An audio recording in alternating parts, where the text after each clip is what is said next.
Then on the strand, with steeds and treasure, and armor their roomy and ring-dight ship was heavily laden. High its mast rose over Hrothgar's hoarded gems. A sword to the boat-guard Beowulf gave, mounted with gold. On the mead bench, since he was better esteemed, that blade possessing heirloom old. Their ocean keel boarding, they drove through the deep, and Daneland left. A sea-cloth was set, a sail with ropes firm to the mast, the flood timbers moaned. Nor did wind over billows that wave-swimmer blow across from her course. The craft sped on, foam-necked it floated forth o'er the waves, keel firm-bound over briny currents, till they got them sight of the Geatish cliffs, home-known headlands. High the boat, stirred by winds, on the strand updrove. Helpful at haven the harbour guard stood, who long already for loved companions by the water had waited and watched afar.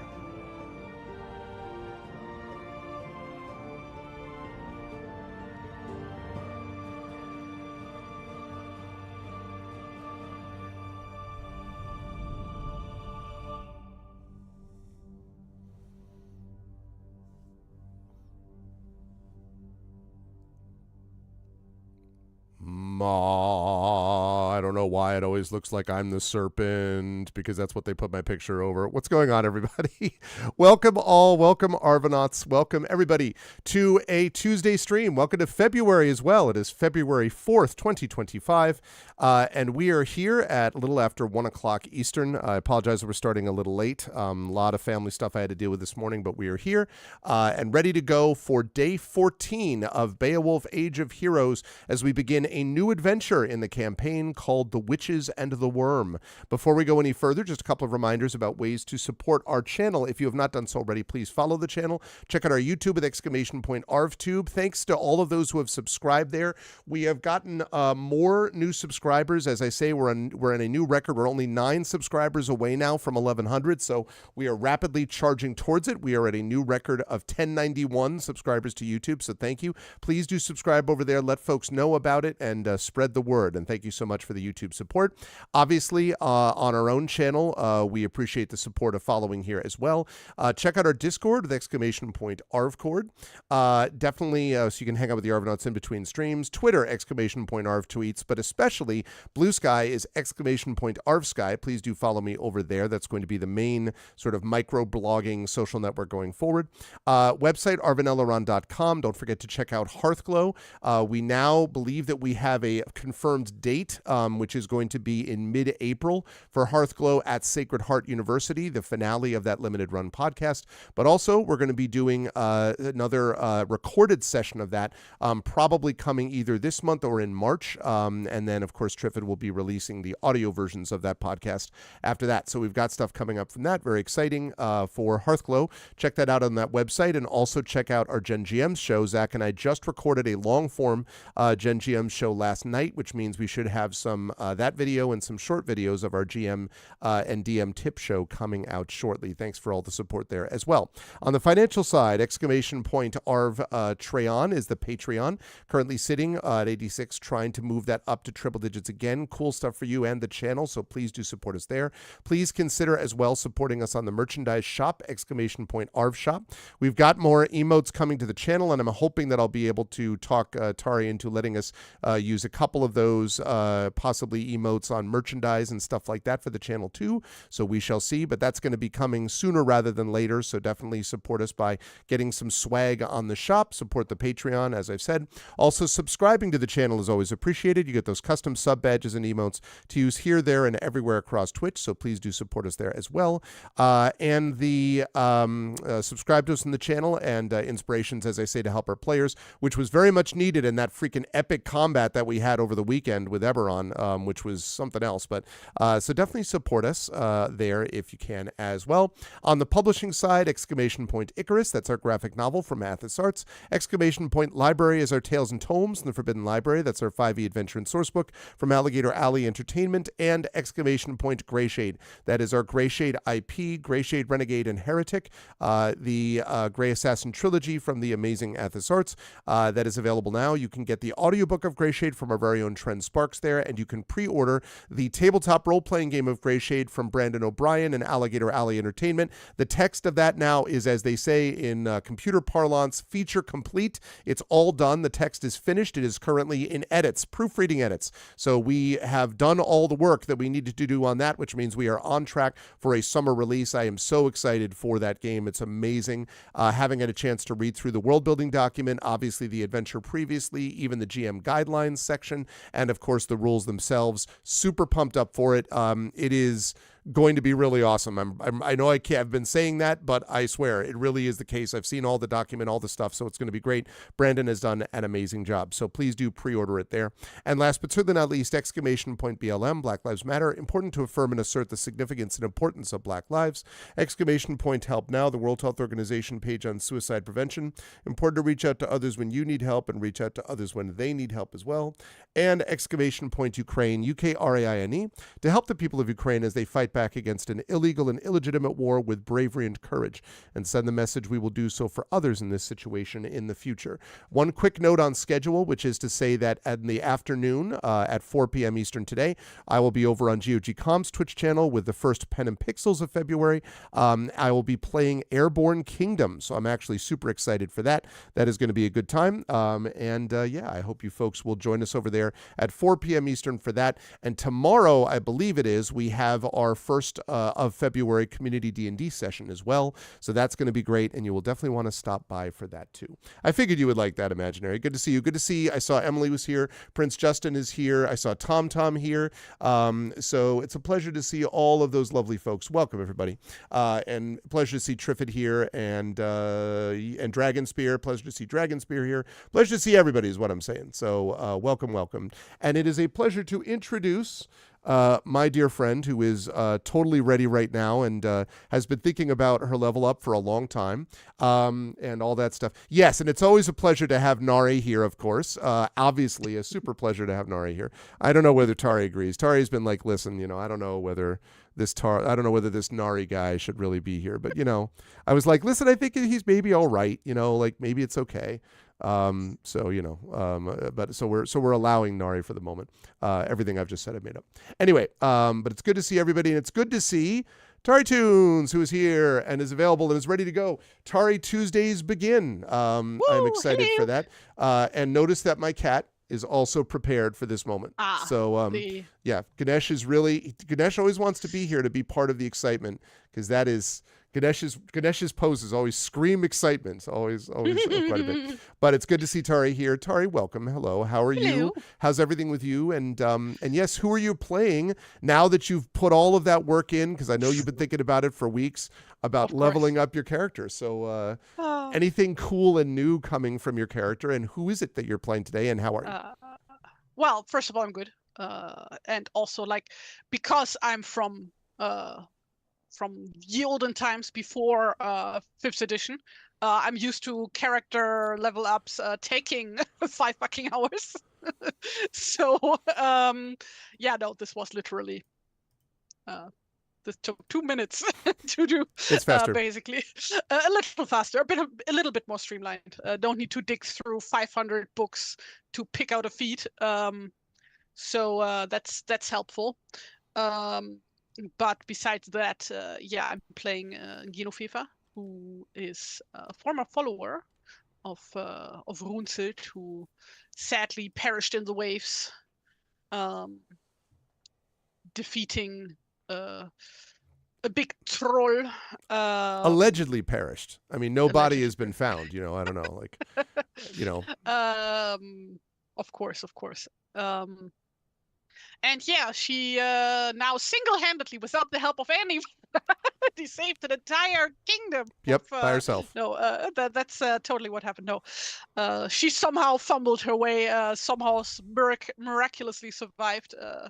fighting off a drake, and bringing the corrupt ruler of a town to justice.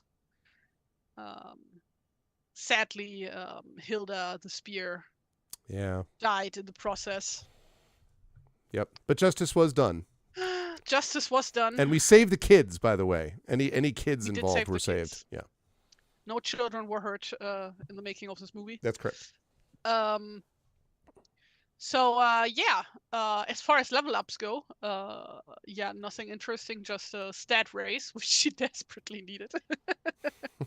And we need to roll for hit points.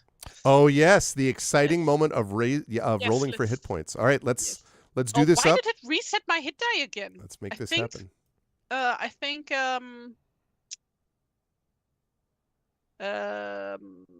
that Roll20 might just be glitching out and keeps resetting my hit die to D4.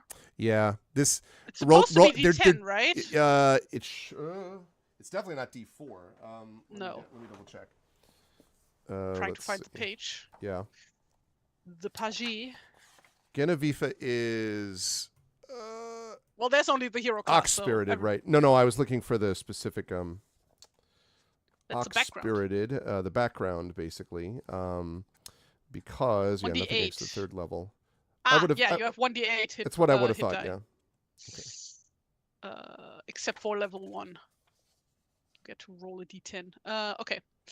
Cool. So the way we had been doing this, if memory serves, is that we both roll and I get to pick the higher one. Mm-hmm. Yes. If it's not a D4, it's a glitch. Yeah, cute. Calm down. That's a 4. 4, okay. So. Can work with that. All right. So that means that we are now going to be. So that puts you at, I think. No, you also need to roll. What? You also need to roll, and then I get to pick the higher one. That's how we used to do that. Oh, I need to roll as well? Yes, we both roll. I didn't remember that for this. Cooperative game here, my guy. I see. I didn't remember that I did that. All right. Hang on. I love by the way. It's been a while since the last level up. Yeah, I was going to say, yeah. I love the fact that it has the whole list of dice, and one of them is fudge. Like you just literally fudge it. Like, oh, what are you doing? Okay, all right, here we go. 2. Yeah. No, I think I'll take the 4. Thanks. You sure? It's a solid looking 2. So, and I also now have extra Constitution. So wait a minute before you get to Constitution. So 29 out of 29, right? But hit points. But now you're going to tell me about Con, which means you're going to get a bonus. Level 4, so plus. I get like my Constitution modifier per level, right? So it's like 3 times 4. That is correct. And by the way, are you just doing Con by 2, or are you doing 2 of your scores by 1? Which you could do if you wish. 2 of them by 1. I raised Dex by 1 and Con by 1. So that they're both even numbers now. Hey. Which, out of curiosity, what are those stats now that you have that? Now they are 12 in Dex and 16 in Con. 16 in Con. Nice. Okay. All right. So what are we looking at for a hit point total then from you? Wait. So first I need to... So it's like plus... Oh, so thank you, Tom. 3 first for the first 3 levels because I already had plus 2. Mm-hmm. Which puts me at. Well, wait a minute though. Hold on a second, because you already took that plus 3 when that happened, right? And when you first got your hit points, right? No. You didn't? No. I wait. Don't confuse me. Okay. So that's 28 plus 4 plus 3, which is 35? That sounds right. But before we get there, though, well, first of all, thank you, Tom, so much for the tier 1 sub gift. I appreciate that. Thank you, Tom. And then secondly, just so I'm clear, so you added the Con score to get a bonus, right? Is that okay? But you had already benefited from a Con modifier previously. Yeah, that was plus 2. So I did just plus 3 overall because I was level 3. Right. So you added 3 total points, right? Yes. So you went to 28 hit points, and then then the plus 4 that we rolled. which is And 32. then the +3 For the new modifier, you're saying? Yes. I see. Level Okay. 4. Gotcha. Yeah. Okay. Now I understand. So we are 35. 35 out of 35. All right. Well, that should be Very, fine. I very should put nice. you in solo combats more often. I'm sure that, there won't be any issues that are the last solo combat was, you had totally under control the whole time. I don't know what you I don't know what you mean. Yeah, nothing ever went wrong. And an extra attack coming next level, by the way. Yeah, which I'm going to have in 2 years, I'm assuming. Depends on how, listen, okay, If you and she I doesn't both, die first. depends on how we collectively are able to, how many times we're able to play Beowulf. But very cool. I'm excited to have Genevieve leveled up to level 4. And new module today. Let's go. Let's go. Yes, and without further ado, let us do it. I'm going to turn on my echo machine, and you might say why. I'm glad you asked, because the answer to that is, listen! Triple stood on wind-wailed heath, thrice cunning, weird woven women. Wait. One, the youngest, spring's supple song. Next, the lap balm of babe's cradle cravings. Last, long-lived, a keener of sin, bitter-teared, time-worn and weathered, beckoning, hard-hewn, deed-hungry heroes, a boon to bathe in battle's blood. Nice. So I'm sure, there's no ominous Nothing qualities of that ominous. at all. No, it should be totally fine. Okay. The time is of the autumn equinox, as they say. And this Who's adventure is actually happening. Actually, it's not autumn, and I'll tell you why. It can't be autumn, because you were on your way back from Harrogate. Right, it was spring. It was spring, so never mind autumn. Forget that. Forget I said that. It's ridiculous. But having said all of that, it is having said all of that, you are heading back here from you were heading back from the place from Harrogate. the moor, from Harrogate. And I want Xanten. to, you are making good time. It's about, I would say, maybe a day's into your journey. On the way back, you're making good time. The crew has been in fairly good spirits, despite the fact that there was some, obviously some loss during the course of that adventure. For the most part, the crew felt like this, remember, was your first full adventure as Genevieve, not Runesild, that you just completed. So the feeling is like they backed the right horse. Like, you actually know what you're doing. You defeated this drake and all this stuff. So they're feeling pretty good about things. And so there have been several, celebrations, perhaps running a little bit too long on the boat. There has been quite a bit of singing, an occasional arm wrestling competition that has gone a little perhaps awry, but no bad problems. Your followers have all fairly been in reasonably good spirits as well. Perhaps the only one who's been even a little bit more let us say, kind of brooding than usual is Rickmod, who has been looking out. More than usual. That's a lot. Yeah, which is looking out over the sort of the side of the ship, the railing of the ship, into the water, and every so often kind of muttering to herself about things. Although when you've asked her, she's just sort of shaking her head, and you haven't seen any issue specifically with this. But as you are one morning kind of making your way, again, this is the second day after the travel home, as you're making your way towards back to the home, without warning, Genevieve, the horizon fades as a great wall of mist suddenly obscures the view in every direction. Now, this thing about mist obscuring a boat is not particularly unusual in the Whale Road. You might be aware of the fact that mist is kind of a thing that happens actually a fair bit. Let me check. Let me double check if that's actually what weather usually does here, right? So that part's not unusual. And other than the muttering of a couple of older crew members And again, the continual muttering of Rickmod, who sort of rocks back and forth, chuckling to herself. But besides that, doesn't seem like any unusual thing to be concerned about. But then things begin to change. The mist grows thicker and thicker, baffling the wind, and it causes the sail to flap listlessly at the mast. Sounds become dulled, and soon a forceful silence is pressing hard on the ears. The sun is swallowed entirely, and despite it having been a relatively sunny morning not long before, all around now is a colorless, sightless world. And you can see the crew are kind of like, now they are beginning to get a bit concerned. And the fact that the sound of the water is so muted, almost as if you were inside a closet filled with wool, might be a way to describe it, where suddenly everything just seems close upon your ears. Everyone is more than a little bit nervous, which means it's a Silence is deafening. Silence is deafening, which means it's perfect time for us to generate a portent, chat. Oh, portent time, it is baby. Time for portent time. It is important that we generate a portent. Hey. Okay. I'm assuming that's actually where the word comes from. Yeah, I believe it is, although the Eve as opposed to the A is a little bit of a different thing. But that's like, regular language evolution shenanigans, Yep.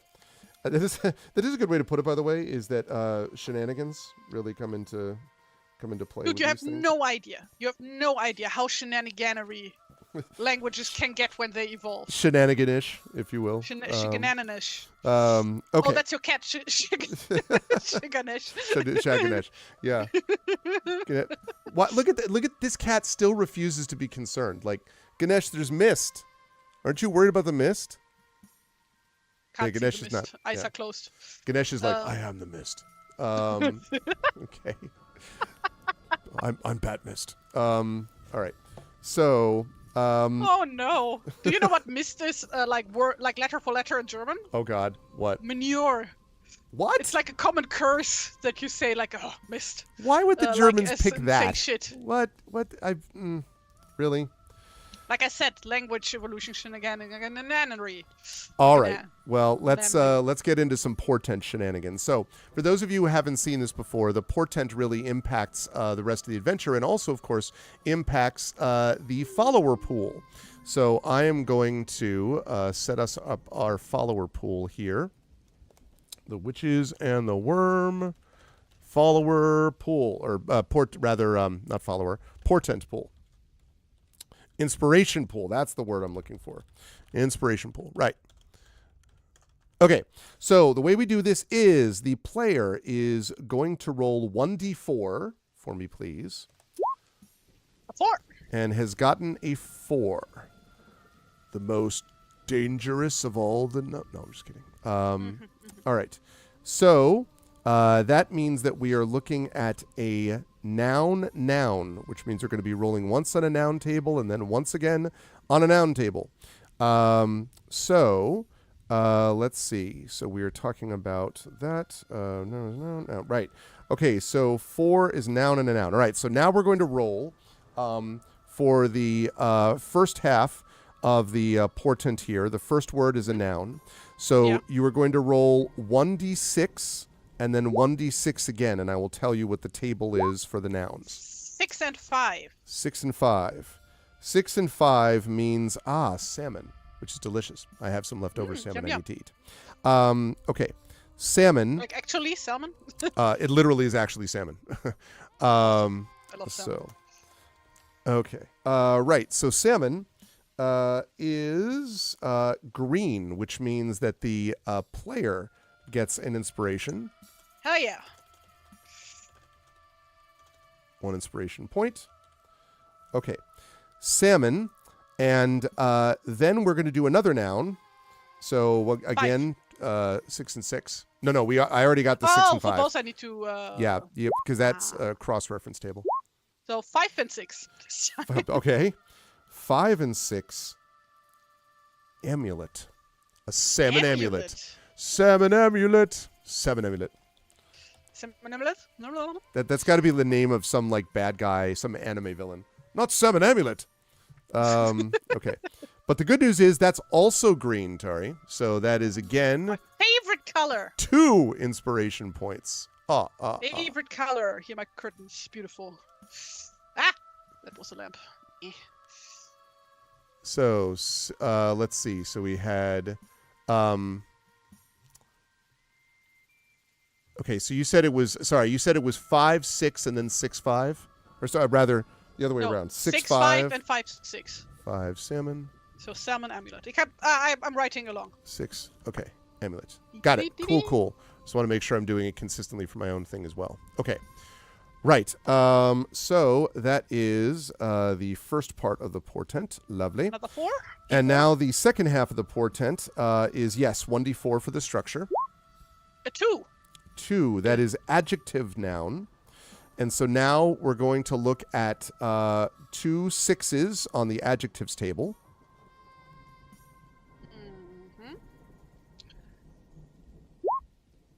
2 and 6.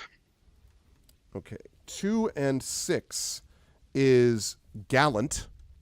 2, Ooh. 6, which is again green. Oh, this is going. Yeah, wait till you hear the twist, though. Oh, no. Yeah, but that's okay. 2 and 6, gallant. And then the last one is a noun. So, again, 2 more 6s, if you would, please. 5 and 3. 5 and 3. And that one on the noun table is our first not green. It's a blue for the follower, and it is Also battle. nice. Ooh, gallant battle. Am I gonna meet a handsome knight? You're like, or perhaps you'll be involved gallantly in a battle. Okay, so we're looking at, let's see. I'm looking for a kniget. So salmon amulet, gallant battle. Oh, it's just the 4, right? Gallant battle. Nope, I think that's good. That's the second half of the portent. So we have those ones set. So it's 3 inspiration for me and 1 for my followers. And 1 for your followers, yes. And 0 for the GM. Oh no, how terrible. I'm so sad and heartbroken. That is to say, Tom points out that German mist could mean misfortune or something you want to avoid in general, not just manure. Yeah, but that's where the word comes from. It's like saying shit in English. Right. You don't want to deal with this shit or actual shit. Yeah, it's possible. Will mich mit dem Mist nicht abgeben. Yes, indeed. Okay, so we have... There's a famous bread that always says mist. So... Really? Yes. His name is Bernd. Okay. Yes. A very famous bread. Very famous bread. Interesting. Okay. So we have that. Okay.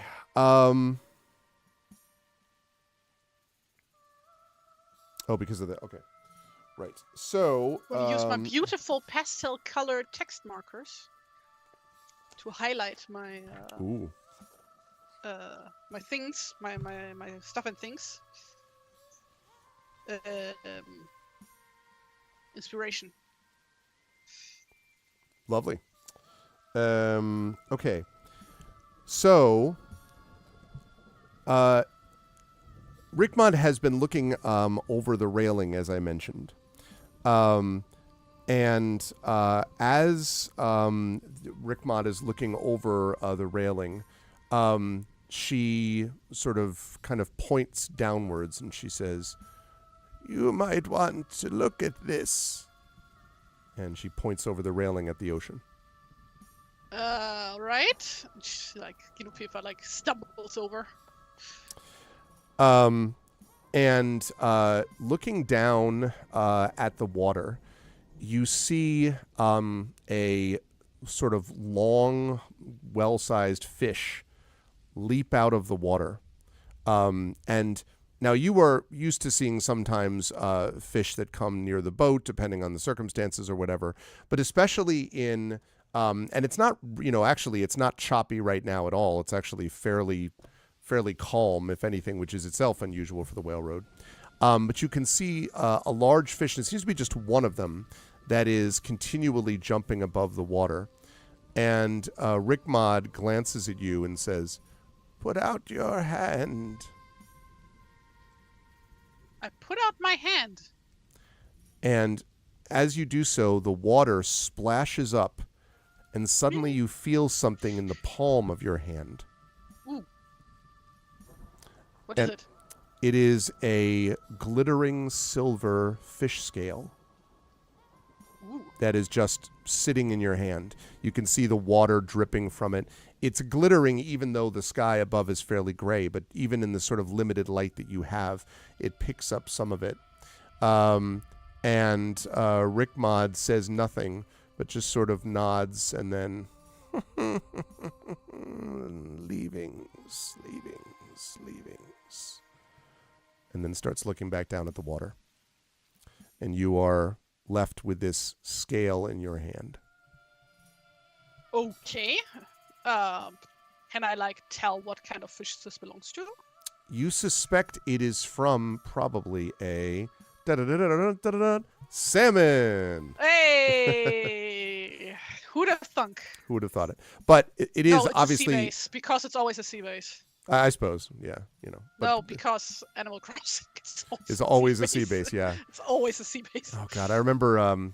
What was it? The thing that I always used to catch in Lord of the Rings Online was always like sunfish. Sick of sunfish.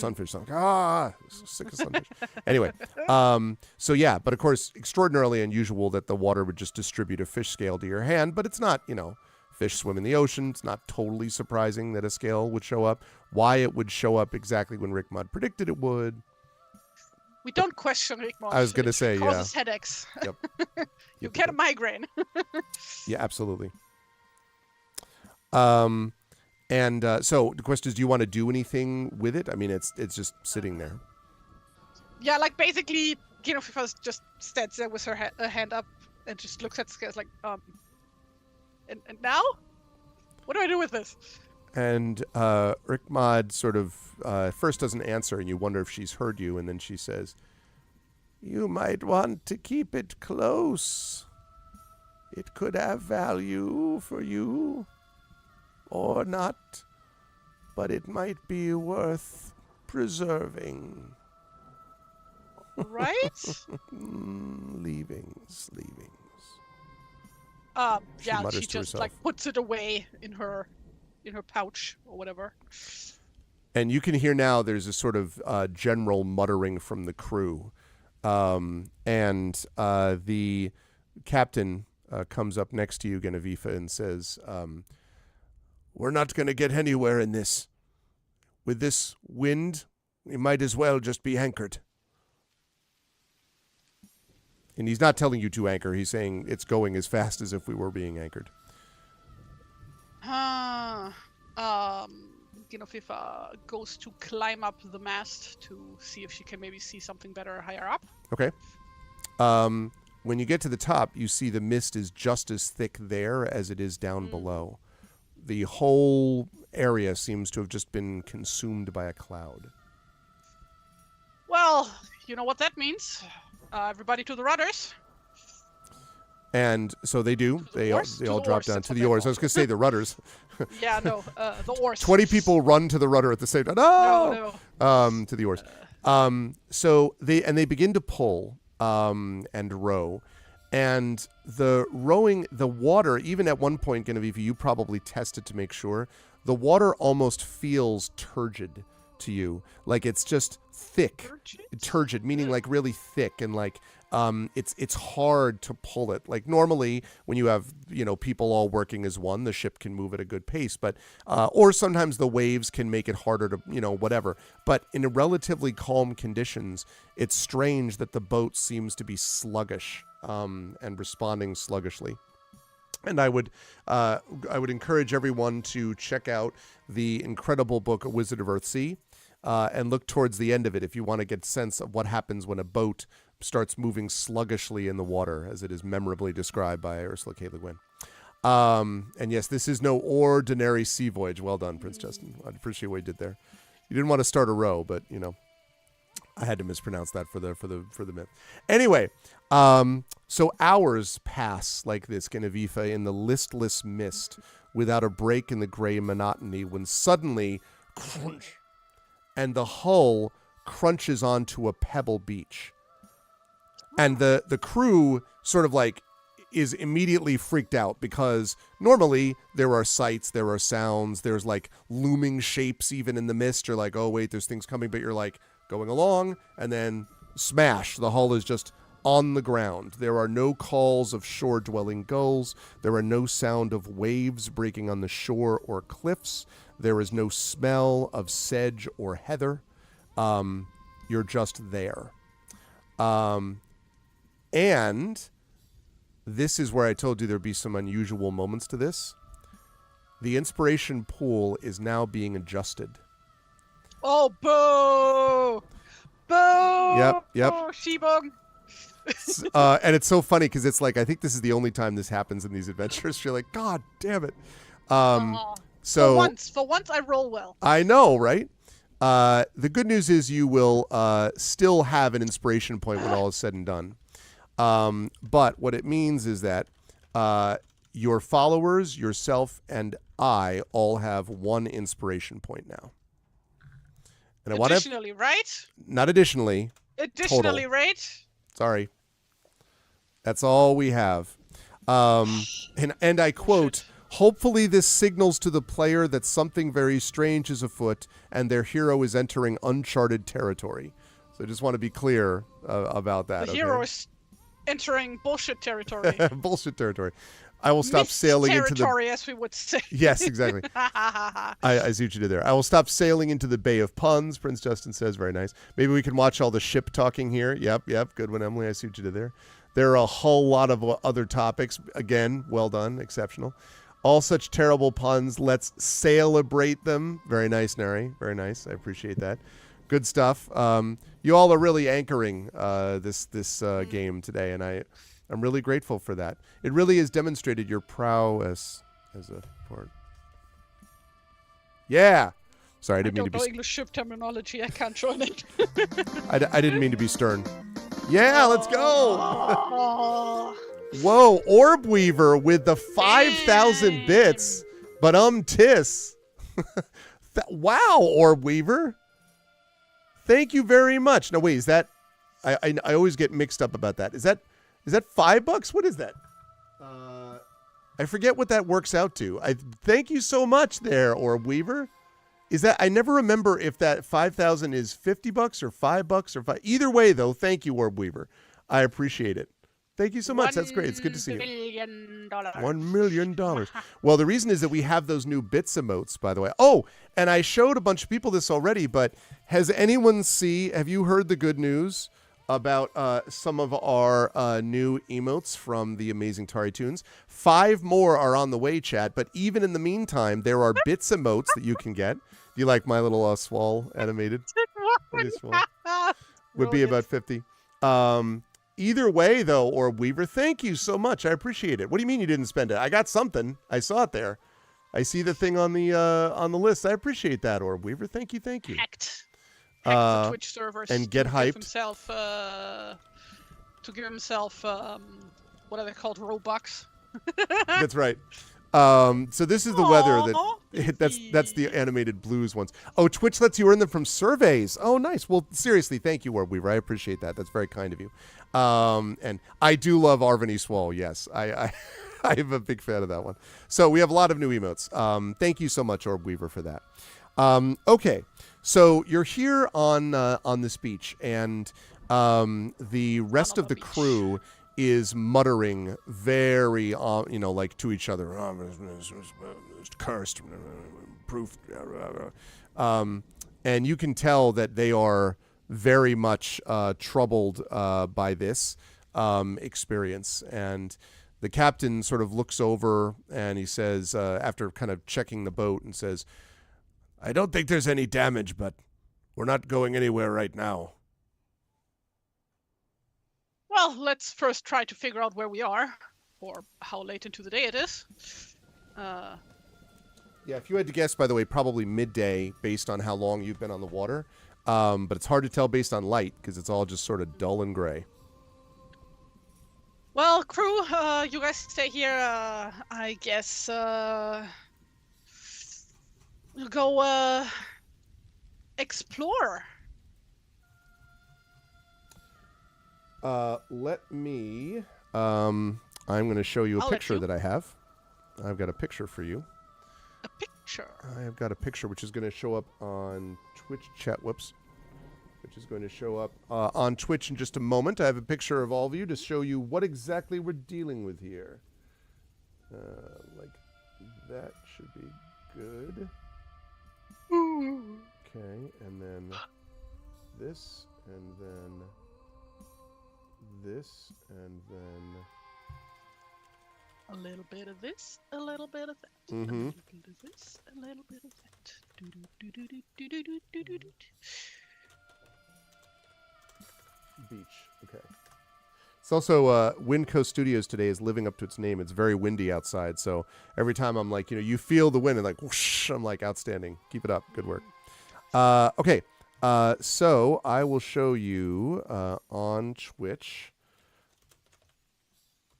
what the beach looks like that you have landed on. Well, I've been to several pebble beaches at the North Sea. How special can this one be? She said that it turns out everything is like tiny skulls. Yeah, exactly. Oh yeah, that's just your average. That's just your average beach everyday beach that we're looking at in the north in the Whale Road. But you can see that the what I love about that is that the land doesn't look much different than the water. Like it's all just like. Yeah, that's also just what happens when it's misty. Yeah. When it's like gray out, you literally can't tell. Yeah.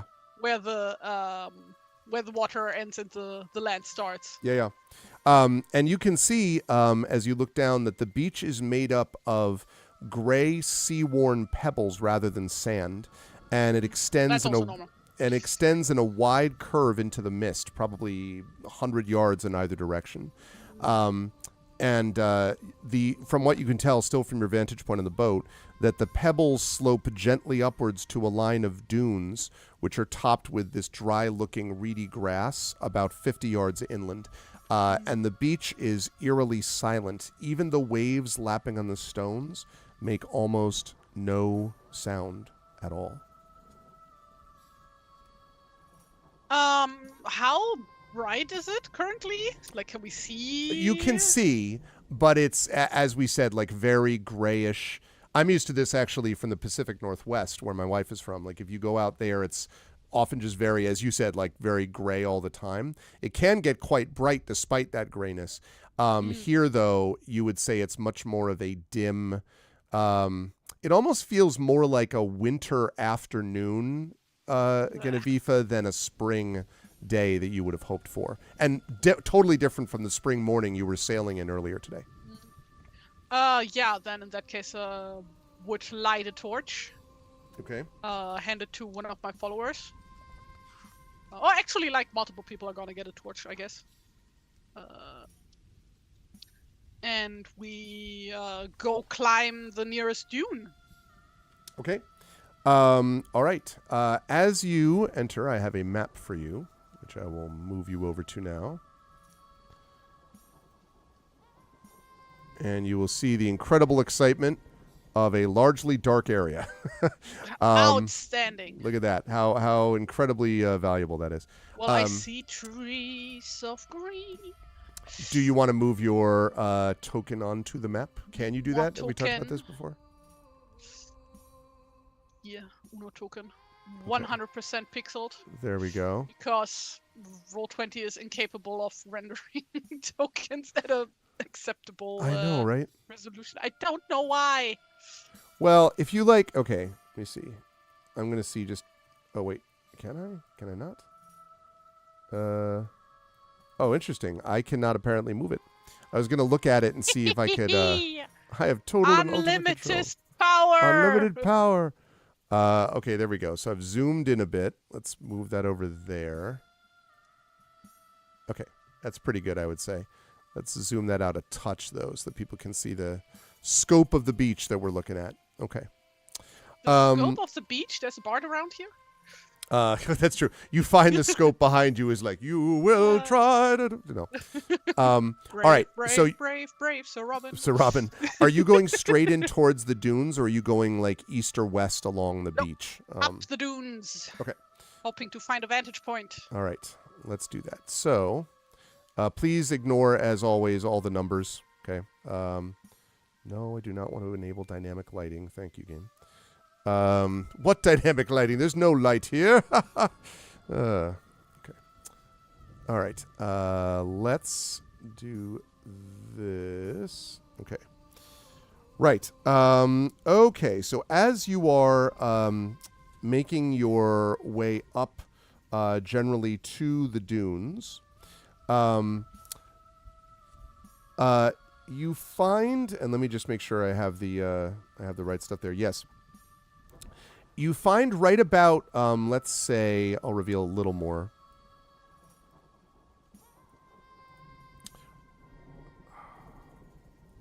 Okay. Right about here, I would say, Genevieve, you find a dry, sort of circular clearing in the peat and the dunes here. So you come up here, and there's almost like a kind of peat moss, just a little bit here. You can tell that there's more the farther up inland you go. But when you get to this spot, you can see that there is a dry circular clearing in the peat and the remains of a fire, which is long since cold. And around the fire, you see numerous discarded shells of some kind. You need to get close to actually see. Discarded shells. So every beach. Because well, of all the I haven't told you what kind of shell yet. Yeah, I guess I go check it out if I can't see anything else of interest. Because they're not seashells. They are shells of what looks like chestnuts. Chestnut shells. Chestnut shells. Chestnut shells. Chestnut shells. Chestnut shells. Chestnut shells. Shmish. She's found chestnut shells by the seashore. Chestnut shells. Okay, so probably some chestnut tree close by. Can I tell what kind of chestnut? Edible ones or inedible ones? Edible. Okay. Yep. Cool. We are far, far away from Whale Yeah. There's no grow here. Yeah. Genevieve wouldn't actually be able to identify those. However, even Mundia and even Galip would be. Okay. Because they are native to where they are from. That's true. And you brought, I'm sorry, did you say you brought them with you as well, those followers? Okay. All the followers. So so they would pretty much acknowledge exactly what you just said. I also want to point out, by the way, that to the east, just through the mist, you can also see what looks like a forested area over here. So you've got some forested area here to the east, and then again the dunes, which are continuing to move inland, becoming more or less dune-like and more peat and moss-like, if you follow, as you get away from the beach. So even Mundia, so how would these get here? Presumably they would be brought by boat or by bird, but the problem is I don't see a boat, and he looks around, and I don't see a bird. Are you suggesting chestnuts migrate? Well, African or European. But the only way that he can think of getting a chestnut from place to place is if a bird carried it. No, this is funnier. It's actually migrating. Migrating chestnuts. Yeah, maybe it's a chestnut hatch. Haha, it's a bird. Well, I mean, maybe, I suppose storks could have brought him all the way over. And this would be the time for them to migrate back. So. And Guy says, standing at the edge of the sort of the clearing, where you're looking at the shells, looking outward, he has his arms folded, and he says, "No birds." And as you look around, it's true. No cry of a gull, no bird, no tracks, nothing living in terms of animal life anyway that you can see at all.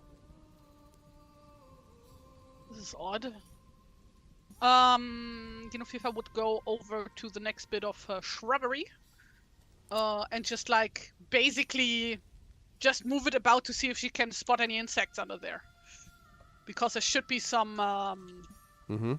What are they called? Sandasin. Sand roly polies. they're called in English. I don't Sand know. roly-polies. Uh, Also, you know, imagine... they're like pillbugs. It's the same family as pillbugs. Okay. But like I don't know what the actual they term live for on beaches. Okay. Oh, I know what you're talking about. Yes. I don't know what they're called in English. Yes, I don't actually either. Oh, not sand bugs. Literally the beach near me, like they had those bugs. If you dig in the sand, they come up. I don't know actually. Although Chad is warning you that it may be an attack of squirrels. You have to be careful of squirrel attacks. Ah. And Imaginary Exponent suggested this might be the Chestnut Sea that could produce a squirrel island. And then Tom thinks no, because squirrels will just wander and look for more nuts. Anyway, I guess we'll find out. Yeah. To even Here more. is cool. Yeah. So when you look underneath the try to dig into the sand, you do not, in fact, find any kind of insect. However, when you were going over and looking at some of these things, and you're kind of like digging in to the sand, you said it was under scrub brush, right? Yeah, that should be like you mentioned these like grasses that grow on top of the dunes. So. You don't see any insects at all, but you do spot something white not too far from your position, lying on top of the sort of sand, although really it's less sand and more sort of like the beginning of grassy portions of these dunes now as you're moving into the kind of land beyond the dunes. You see something bright white sitting on top of the surface of the soil. Okay, ominous. Well, not much weirder than everything else we've seen so far. I guess we go check that out then. Okay. Doesn't take long because you're pretty close to it. And what you see when you get there, and you hear the muttering of Ibn Mundir behind you. These are the scattered, bleached bones and skulls of swine, which have been cleaned of all of their flesh. And you can see some marks on the bone, Genevieve, although you'd have to actually, pick them up and investigate them to see more. But even from your vantage point, you can see that there are some marks on these otherwise bleach white bones.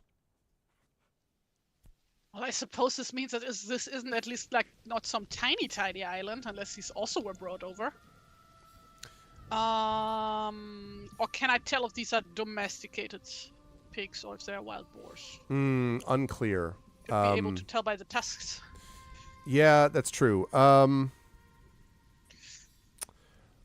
I would say wild boar. I would say okay. tusks. I would say wild boar. Okay. Yeah, in that case. Either these were hunted on the mainland or a bigger island and then brought here, or this is in fact the mainland or a bigger island. Mundir says maybe we made it all the way to Britain. And Mundir says there is a bigger... No, actually, I think Galib would say this. Galib says, aren't you missing the more important question, which is, and he points down, what killed these things? Because you can see that on the bones are marks, and as he points at them, you can see that there are sort of cut marks, and these are clearly marks of butchery. So something butchered these swine, and you see an occasional skull where the back has been sort of stove in, like a hammer blow or something like that, to the back of the skull. These didn't do this to themselves. Is there signs of a campfire or something nearby? The one that you just left, basically. Oh, that one. But yeah. That's not right here, right? Correct. That's right. Not right here. Yep. Is there perhaps some kind of large rock or something that could be used as an altar for sacrifices? Make a perception check for me, please. Go into megalithism. How do you say that? I'm not sure what you're trying to say yet. Mega what? Yeah, exactly. Perception check, you said. Yes. You know, like how in like the Stone Age and stuff, they like build stuff out of rocks. Oh, like making a a cairn, but that's not what you mean. That's funeral. No, like menhirs and shit. Oh yeah. God, yeah. Megalithism How is do you what we call pronounce that in those? German. Like a menhir, menhirs, and then No, like those are called menhirs. Those are the standing stones. Wait, what was it? Perception, right? Yes, please. I'm not good at multitasking. That's a 10. Big 10. Well, you do see what look like from a good distance away. You do see a couple of sort of large gray things standing in the also grayish mist. Like they're just a little bit darker. Those might be trees. They might be boulders. They might be rocks. They definitely stand out from the rest of the otherwise featureless dunes. You don't know if those are altar stones or whatever, but that's about as much as you'd be able to determine from where you are. And we're currently on top of the dunes, or in between the dunes. Correct. Like basically when the flood comes in, this spot would still stay dry, right? Yes, that's right. Okay. Yeah.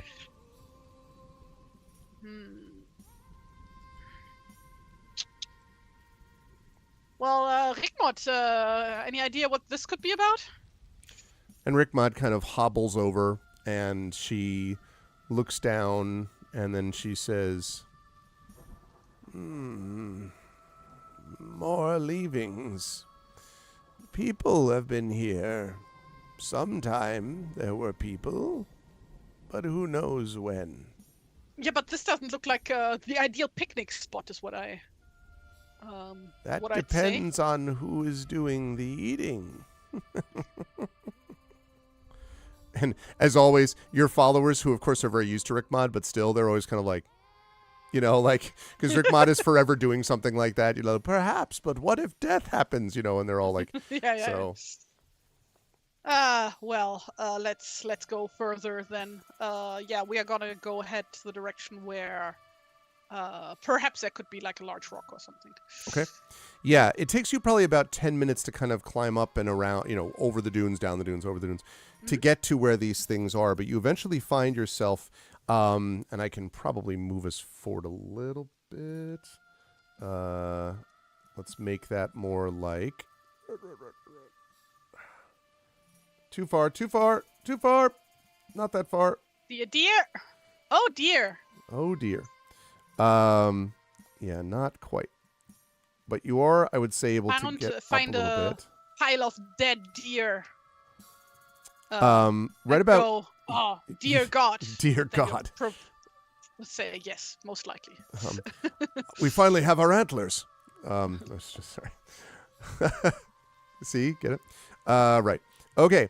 So right about here is where you find those, and they are indeed rocks, Genevieve. In fact, they are a series of giant gritstone boulders, about 10 feet high, and each one is sitting in a circular pool of brown, peaty water. And peaty water? Mm-hmm.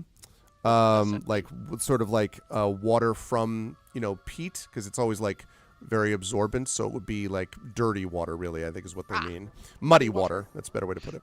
And as you are looking at it, Rickmod points and says, abandoned by the giants, no doubt, as she points at the large boulders.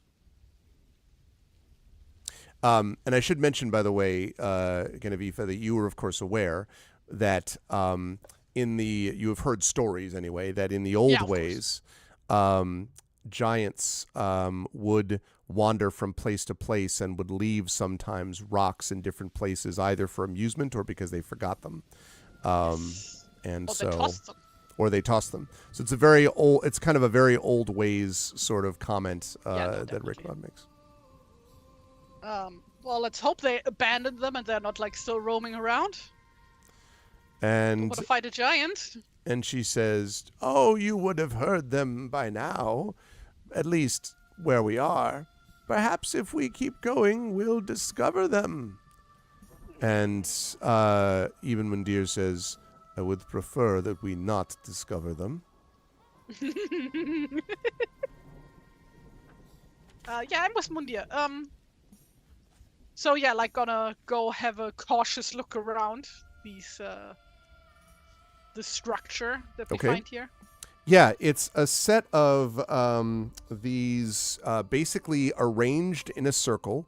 There are about 6 of them in a circle.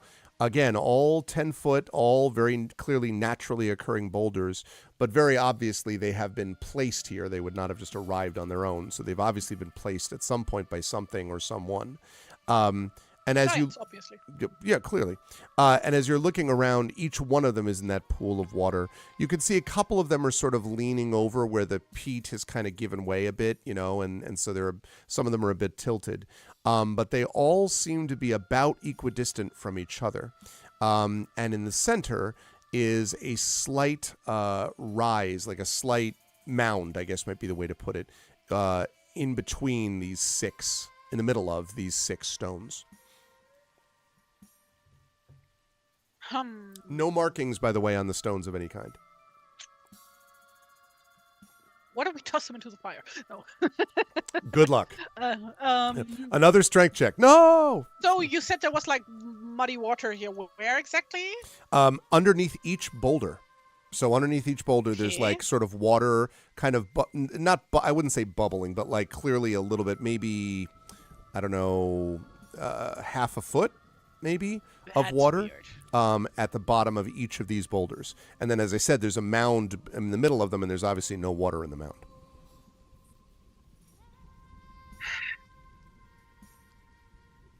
Okay.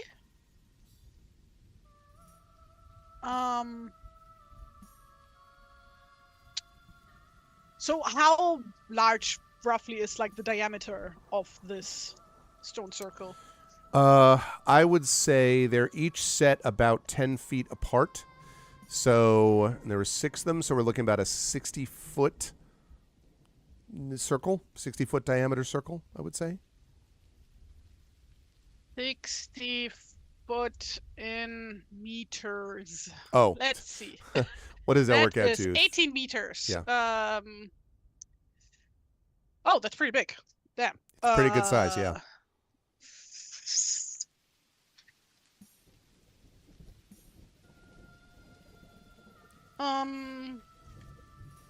So have we just like walked around this, or that's what you said you wanted to do? So you could walk around them. We didn't like not walk into the circle as well. You didn't tell me you want to do that yet. No. Okay. It's what he is like I was 1 fearing. second. So no. This is where you get kidnapped by the Fae. No, definitely too spooky. Not gonna enter that circle. And instead keep trudging on. Imaginary asks, can the liquid be removed from under one of the stones, or is it replenished? You're not sure, but it's definitely not bubbling, Imaginary Exponent. Like, it doesn't seem to be like moving water. It's just sort of still Probably water. just groundwater and rainwater. Could be. Okay, so you said you're moving on. As you are heading, like, literally just to the north of that circle, like just as you've gathered everyone together, you hear from a considerable distance to the north, farther inland. Okay. You hear a sound. It sounds something like...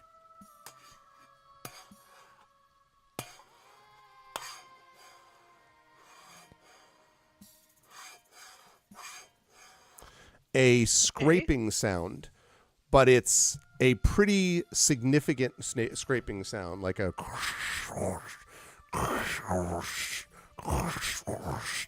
well off to the north. When you look off that way, you don't see anything at all. This is just sound. Like, immediately it reminds me of like honing sounds. Yeah, although probably I probably should have. I'm making it too metal. It's too metallic. It's not metallic sounding.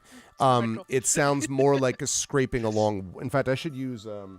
No such thing as too metal. Nothing is too metal. It's true. Sorry. My apologies to all those who are offended. No, I'm talking. But I'm thinking more like wood. The sound of scraping on wood.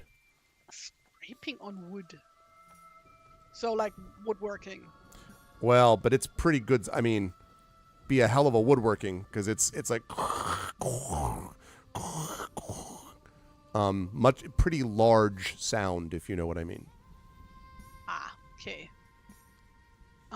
In that case, we're gonna extinguish our torches.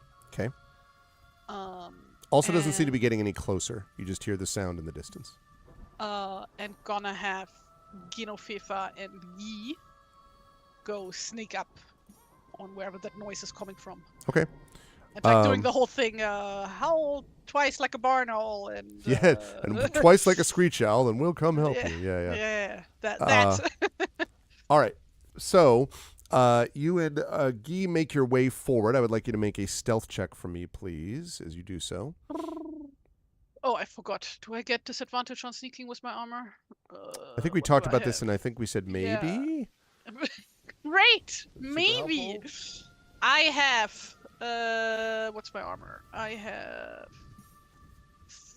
a mail corselet. Yep, let's check because we checked it and then we found out is what happened. Mail corselet. No, does not seem to be giving. Right, a scale mail harness would be noisy, but a mail corselet is not. So no, I think you're good to go. Good. Sneaking. Right. Sneaking.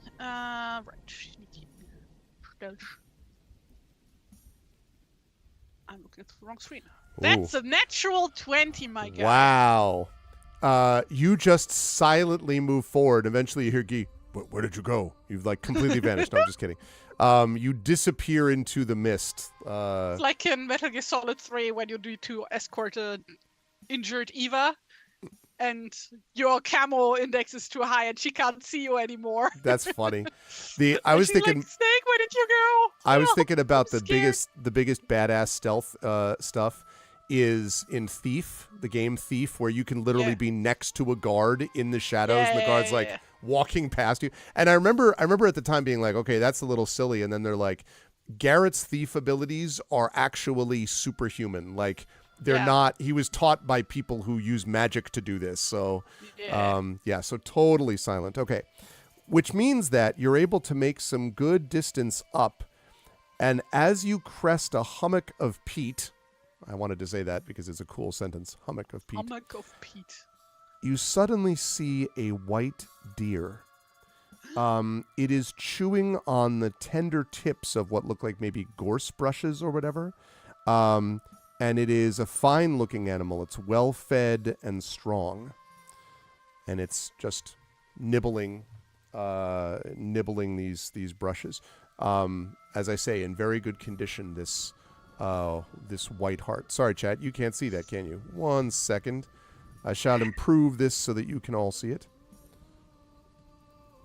There we go.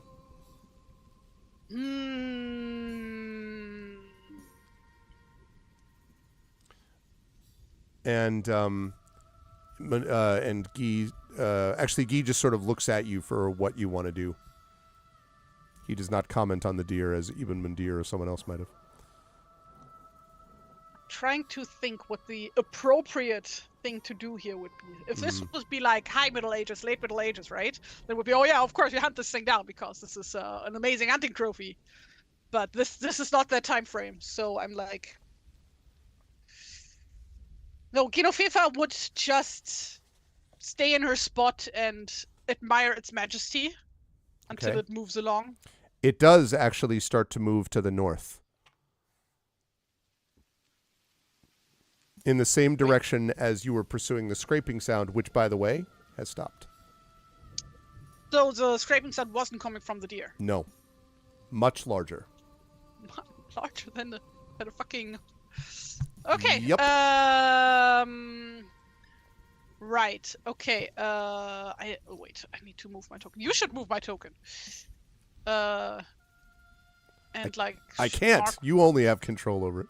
Why do I only? That doesn't make sense. I don't know. I you know. Where do I have? Just gonna plop. Oh, I know why. I think I know why. Ahaha! I can now control it. There we go. Sorry. Not that I will, but it's good to know. Why won't you let me put this here? I can't add any additional tokens, sadly. Oh, you can't? I can do that if you want. Just Who- like something to like mark where the rest of the party is. Oh yes. Yeah. Did Or we just ever put do a like little a cross here. follower token?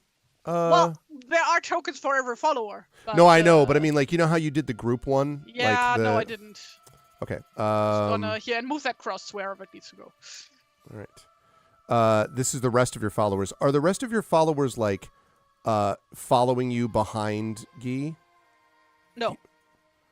So they're staying there, but Guy. So is this Guy that I'm moving, or is this the rest of the followers? No, Guy is with me. Okay. The cross is for the rest of the followers waiting. Okay, gotcha. So about there, I would say. Okay. And how large is roughly each square? That's a good question. I think this is. Like, what is it? No, that is like 10 meters. Yeah, in fact, I should not have this gridded. That's my fault. Because they don't have the original version of this doesn't have a grid. So let me, because that's going to be confusing. So never mind the grid part.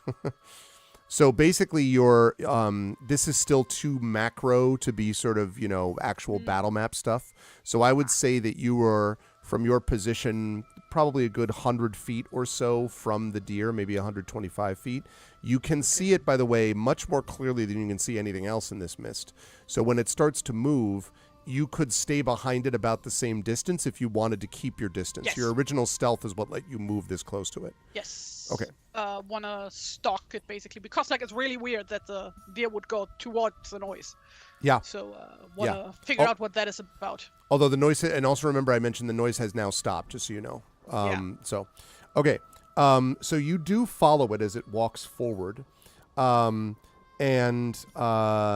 then you see, as I will show you in just a moment. Okay. Large number 5. You see a large number 5. Yes, I apologize for, as I say, the numbers are not my doing. There is a wide bowl in the peat.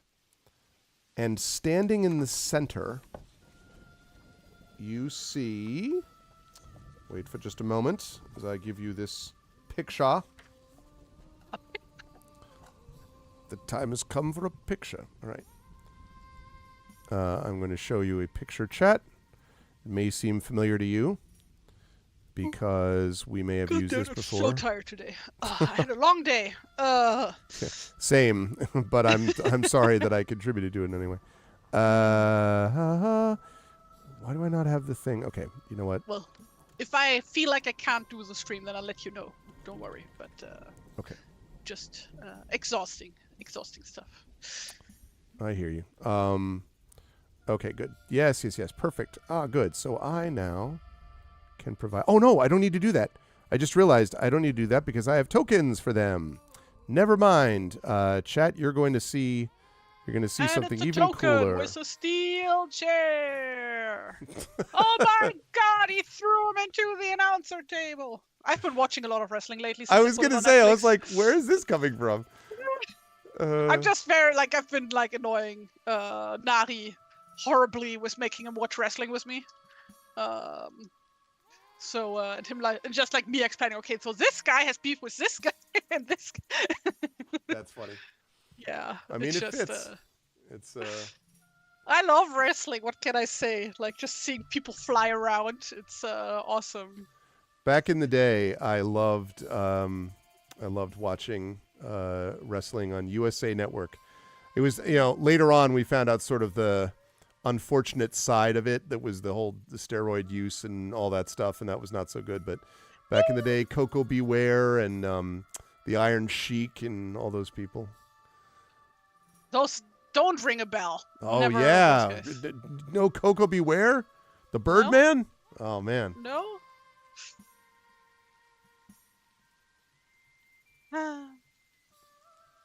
But yeah, this weekend was the Royal Rumble. Yep. Which I just want to say, the women really stole the show here. The men's division got fucking nothing on the women's division currently. Really? Goddamn, yeah, the women's division is amazing. Let's see. Okay. I'm just getting these. The men's division still has some outstanding people in it. However, as a whole, the women's division has like much more to offer, including being way funnier than the guys. Like, my God, the heels in the women's division are absolute awesome. Like, I love Chelsea Green. She's so funny. Okay. I can't find the tokens right now, so rather than waste time, Okay. I'm just going to show us the original picture that I was going to show us. So yeah, if Genofefa dies, then I'm probably going to play a pro wrestling pro wrestler. character. It's going to be a bench breaker, right? Is how that would work in the Yes. game, the context of this. All right. I mean, a regular D&D, you could just play like a monk barbarian. Right. Multi-class. Right. If you want to see an example of that secret level that I think I told you about, the Amazon secret level, it's on Amazon. The monk that they show in the D&D one is like Oh, I haven't watched hardcore. that yet. No spoilers. Oh, you have to watch that, Tari. It's great. Yeah, no, I will. That's definitely on my to-do list. It's short. It's like it's like 12 minutes. It's not long. No, to watch, I'm gonna do that. I just finished watching the other show by the same guys that they published like last year. What was it called? Okay. Yeah. Well, are you talking about in that same series, or is it Love and Robots, or what is it called? Love, Death, Robots. Love, Death, Robots. Yeah. Yeah, that was amazing. Okay. Here's what you see. Yeah. Standing in the middle of this sort of peat bowl are three figures. And the first of them that you can see on the right is what looks like a young girl, maybe 12 years old. She has long auburn hair, which blows about her freckled face, even though there, at the moment, in this area, has no wind. And she is dressed in a simple white shift embroidered at the hem with simple flowers. And she looks at you and says, "I am Megden." And she laughs. The second is a woman of young middle age, very tall, and she is carrying, as you can see, a sleeping babe on her hip. And she wears the headscarf and linen apron that you've seen from many a housewife of the time, right? Many a woman running the household. And she seems tired, and she says, "I am Modor." And the third of the three reminds you immediately of Rickmod. She is a bent-over woman of advanced years, and she wears the veil of a widow from east of the Whale Road, hung with silver coins, and her threadbare shift is sewn of black cloth. And she looks at you and croaks, "I am Widway."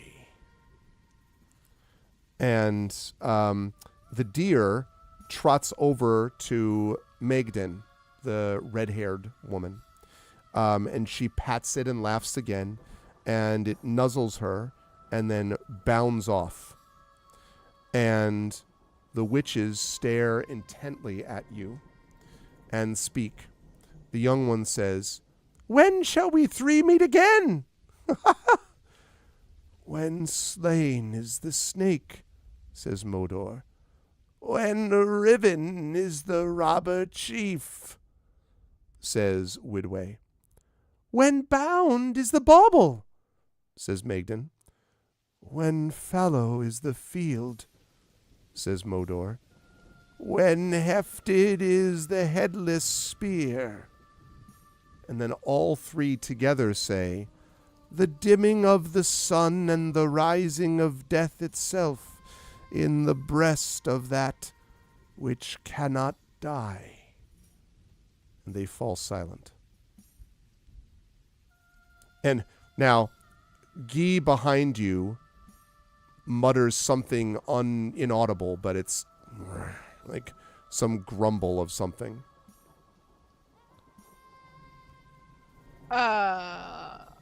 So were they just like talking to each other, or were they No, like talking at clearly me? talking to you. So Genofefa is like, greetings, I'm Genofefa. This is Guy. This was a lot of information to drop at, like at once. And the tall one, Modor, says, "You are welcome, one known as Genevieve, to this kingless land. But we have expected you, and I and my sisters have been waiting for you. I know that here Guy is with you, but there are others who remain. Where may we find Yassib ibn Ghalib or Aban ibn Mundir? Where may we find our foster sister Rikmad? Where are your followers?" And Guy gives you this, like, side-eye, like, TF thing.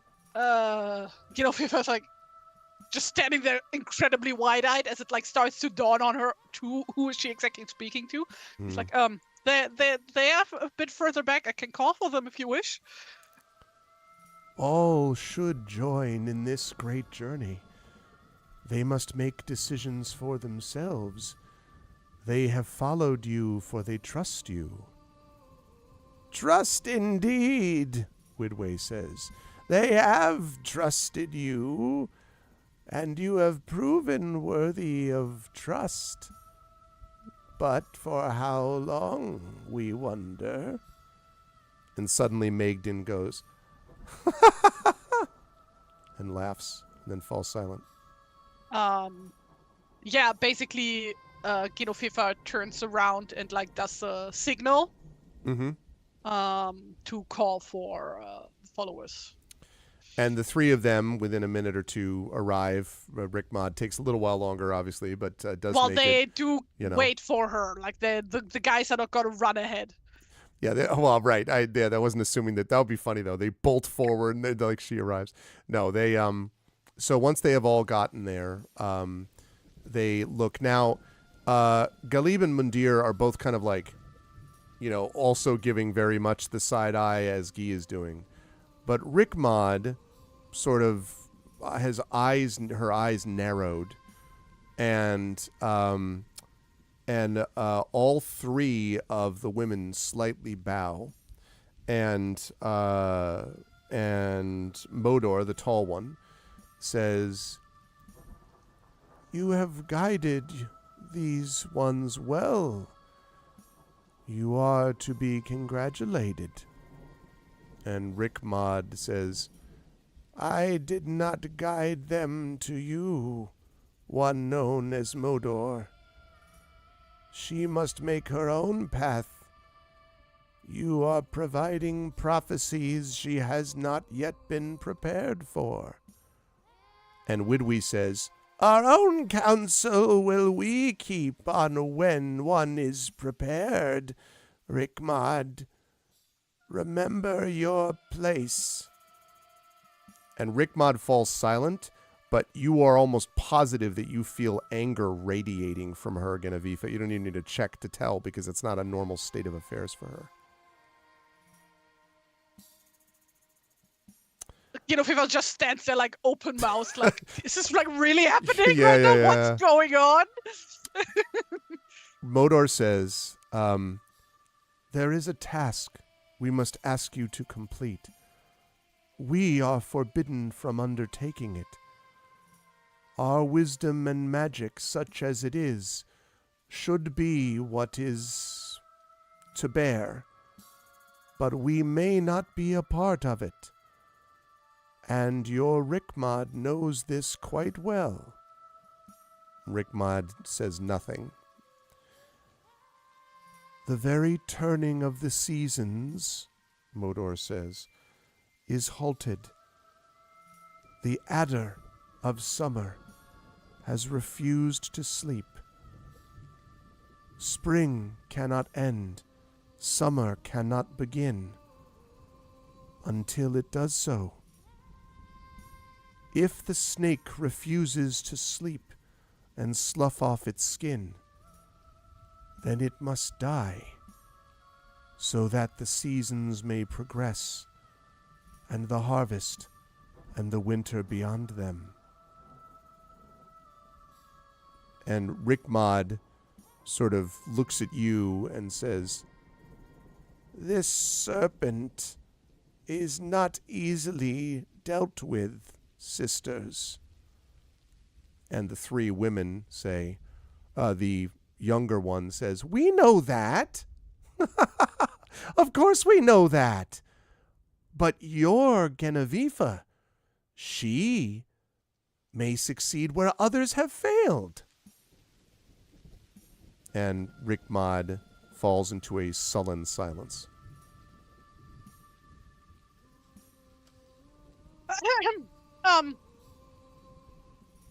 Three wise sisters, if you truly believe that I am up for the task, then I shall have a try at it. Though I'm not sure I really understand what this task really is. You want me to slay a serpent? And Modor says, I keep having to make sure that I don't accidentally say Hodor, which would be a whole different model. Modor says, "That is correct. You may be able to convince it where we have failed. Convince the serpent to sleep, and it will not need to be slain. But the seasons must continue. If it will not sleep, then death must be the consequence. But the adder will not be easy to slay, and you must prove yourself worthy of this task." And even Mudir behind you says, "Worthy? You are asking us to complete a task and then put tests in front of us?"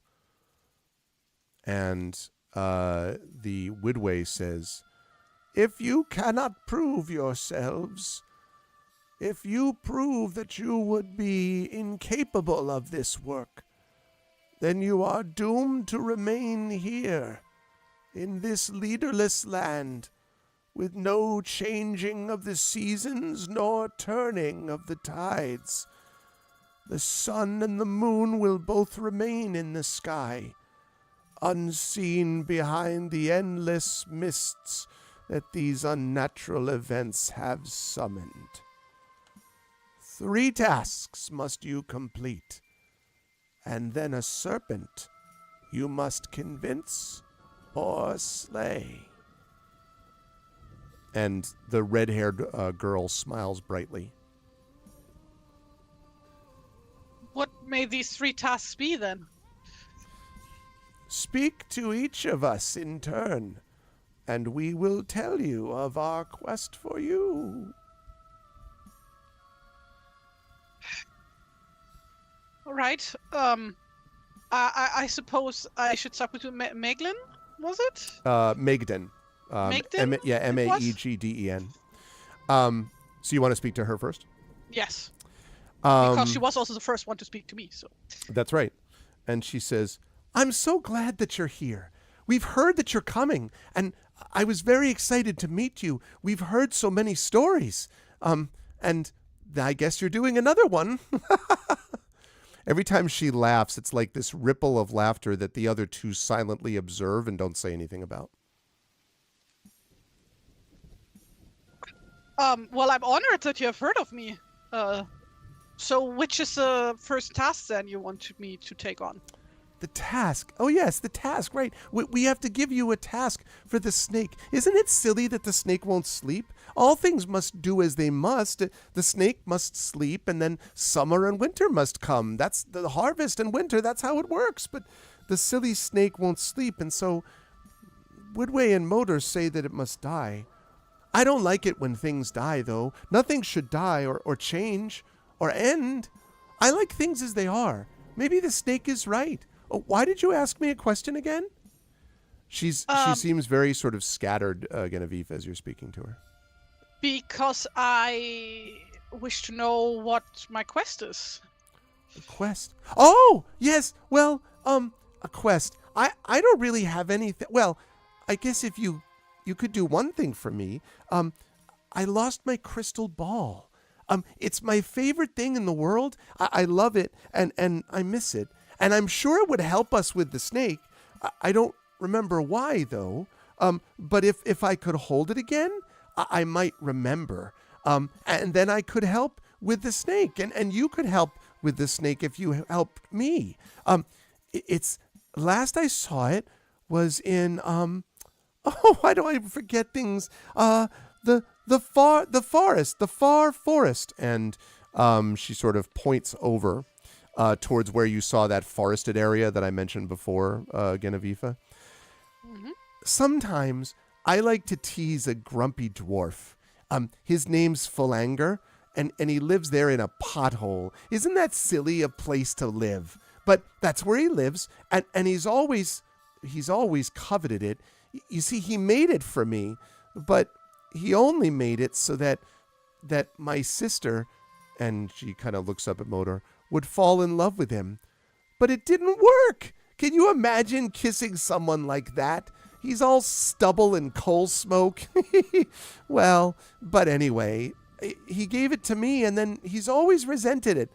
And when I teased him, maybe I shouldn't have teased him. That wasn't really nice, but he was being so mean to my sister, and, well, maybe he took it. So that's where I think you should look. Go find him and find out if he took my crystal ball, and then get it back for me.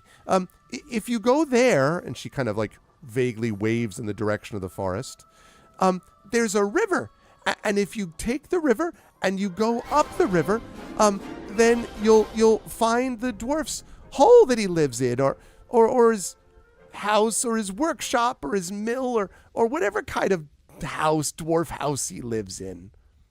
Thank you, Tom. That's so nice of you to have given a gift sub to Imaginary Exponent. Thank you.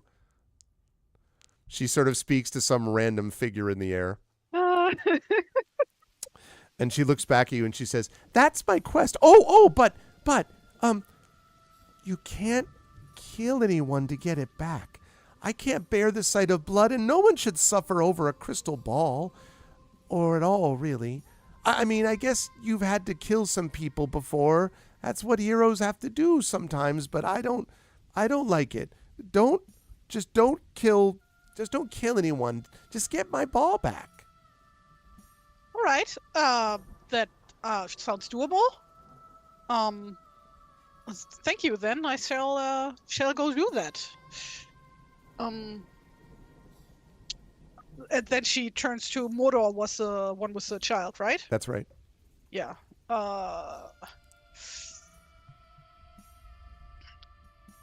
And what may I do for you then, wise one? Mordor looks at you. Just before you do that, Megan says, "Why, Tom? You're not bothered by my voice?" I will thank you, Tom, for that. I appreciate it. I like the idea that Tom is looking. He's like, "No problem," but that voice is creeping me out. Stop. Okay, so Modor is standing there, and she says, "Yes, you've asked me a question." And she says, "I am concerned about the snake, the adder, but I'm also concerned about something else.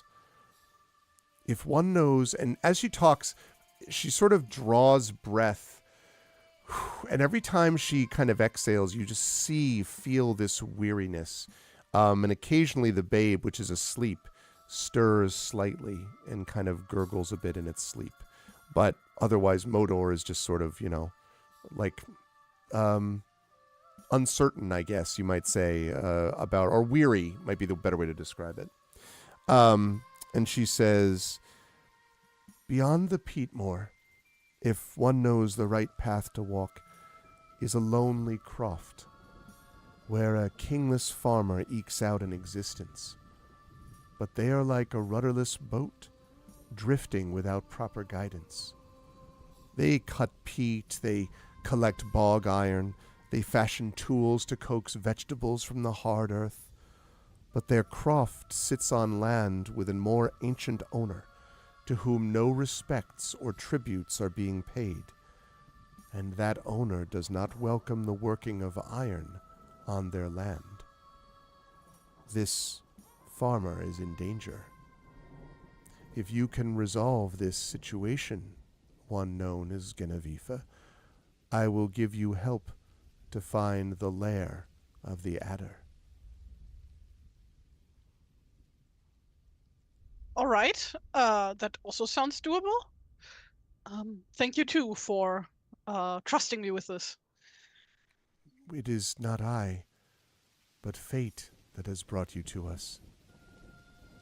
That said, I hope that you succeed. Thank you. Well, then I suppose towards the final one. And what may I do for you, wise one? And she turns to Widway. Widway, by the way, you can see as you're a little closer and just looking directly at her, her skin is pale and gray and deeply riven by wrinkles. And you're almost reminded of like a raven, almost, as you're looking at Avifa with the way that her head moves a little bit. And she says, if you are to do what must be done, then you must kill the snake. No one but you must do this deed. For in my tale, your story I read. And she kind of lowers her head and smiles. Rickmod sometimes talks like this, but not nearly this creepily. And you can definitely tell that Rickmod is the most like, not repulsed is too strong, angered at this person that you're talking to. And she waits for your question. Well, so you want me to kill the snake so that I can find it? I don't understand. I know, she says, what can bring about the death of this thing. You must already know that an adder can only die at sundown, or what it thinks is sundown. A fire-hardened headless ash spear can wound the snake more easily than any other weapons. And Modor says, we do not know yet if the snake must be killed. I don't think it should be at all, says Megan. And then Widway says, you are forever concerned with things that will pass. I am speaking of what must be, the endings of all things. And if this ending must be done to the adder, it must be done with a spear. I know where a fire-hardened headless ash spear can be found, because it once was mine. It was stolen by a local warlord, Wolf's Head, the bandit king, who tricked me with riddles, aided by the influence of the wily adder. Rickmod behind you chuckles, and Widway practically hisses in Rickmod's direction. She says, Wolf's Head is a brutal, petty princeling who once washed up on these shores and slew the true king of this nameless land, and observes no laws or customs. He has no hall, and wanders the dead fen, keeping hidden from my sisters and me. With the help of the adder he stole my spear, and now the adder resists sleep and death. He has slaughtered the folk who lived here, and now leads a band of honorless brigands and outlaws. But the adder has proofed the king against my sister's power. This has put things out of balance, and only a true servant of Weird can put things right.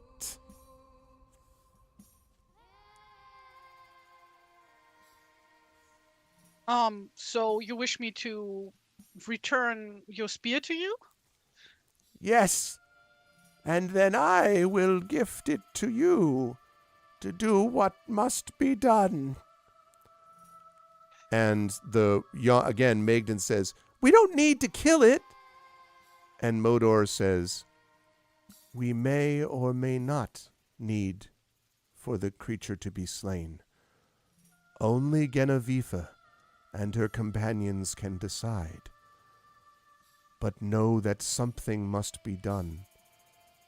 For eventually, if the adder does not sleep or is slain, the mist that covers this land will grow thicker.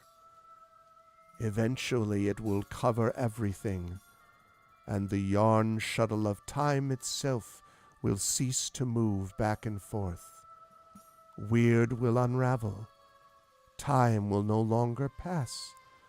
No day or night, no seasons, no Yuletide nor midsummer.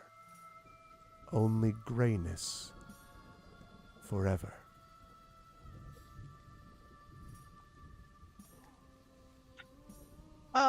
Well, all right. I suppose I should get to it then, unless you have any more words of wisdom to share with me. And they all sort of look at each other briefly and then back at you. And Magdan says, "Only that we wish you good luck. Whichever quest of ours you undertake first, we will advise you. But you must finish them all if you're going to do whatever it is you're going to choose to do." And Widway says, "Avoid death until then. Your life must be made useful." And Modor says, "And remember that you have been brought here for a reason. Fate is with you."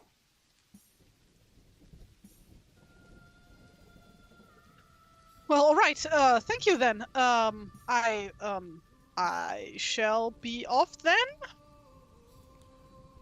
And they nod.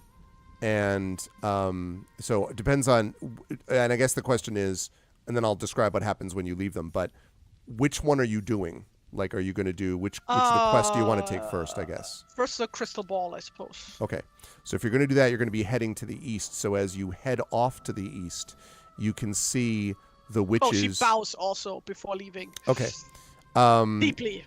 the other followers follow suit except for Rickmod, who does not bow, and in fact Interesting. stares as she kind of shuffles backwards before finally turning and then going with you. And if you look back over your shoulder as you get to like the top of this rise, one of the dunes, and you look back down, you can see them standing in the place where the peat is. And then when you start to go back over the dune and you look one more time, they have vanished from the hole. And you notice the mist is a little thicker, by the way.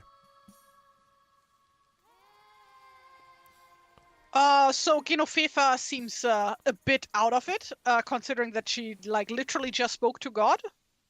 So it's like a bit much right now. Mm-hmm. So yeah, she like visibly just like kind of trudges forward in like an awkward stiff motion. She's trying to process everything that just happened.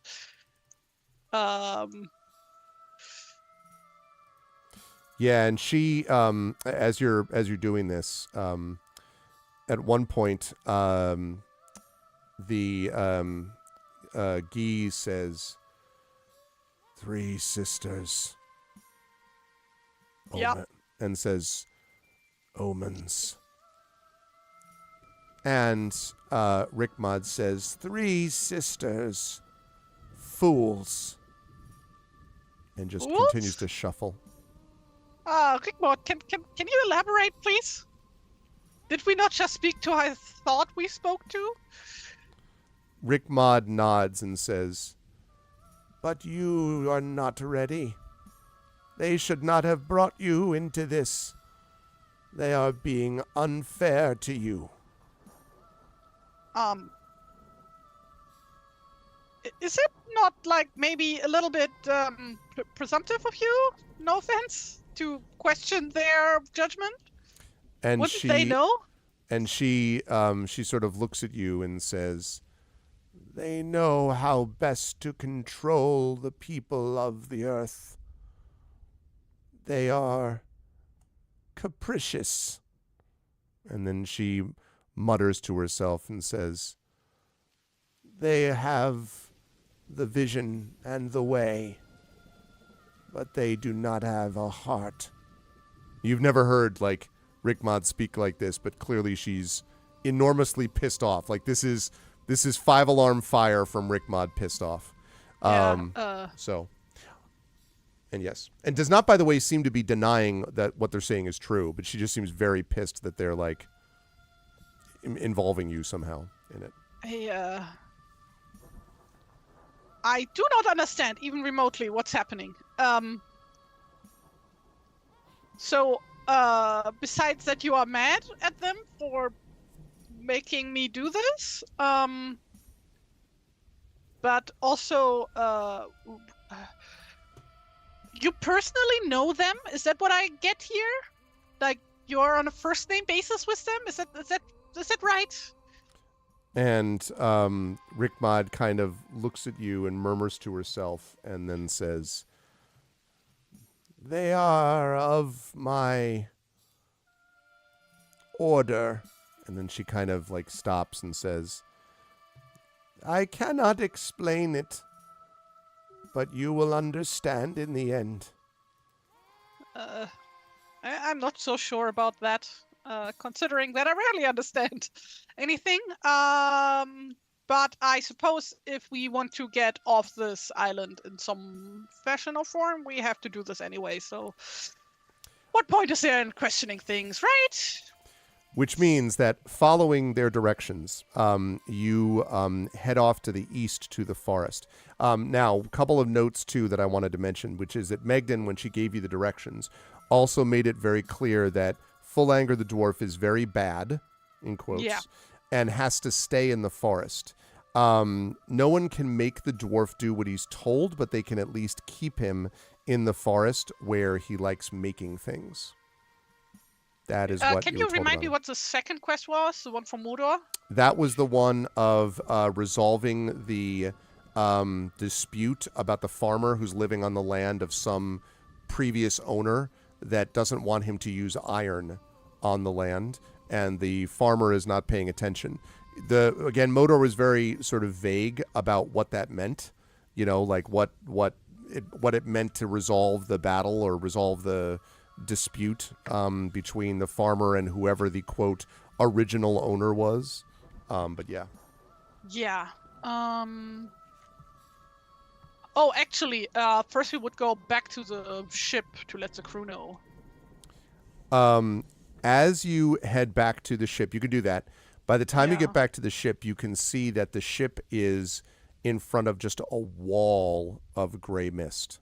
There's essentially no water visible at all, except like right at the very bottom of the boat where it's sort of in the water. Other than that, nothing. And the crew, as a result, is a little perturbed, I think is fair to say. So Genofifa waves the captain over to have a talk under four eyes.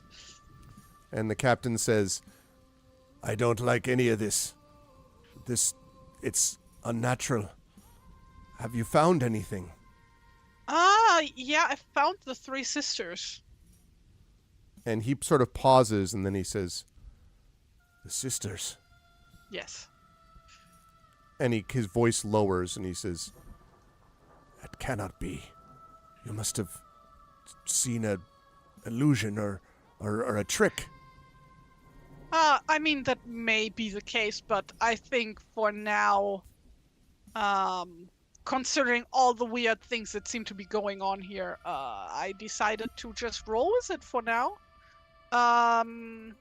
So I want you to tell the crew to make camp here. We might be staying here a while. And the captain nods, and he says, well, we'll have enough food to hold out for a while, but to be honest with you, none of the crew wants to leave the ship anyway. So I can't blame them. Don't do any hunting while you are here. And he kind of raises an eyebrow. Oh? I just have a whole bad feeling. Just trust me on this, please. And we have enough food with us. He nods. I did see a creek northeast of here for fresh water. But like I said, no killing anything. All right.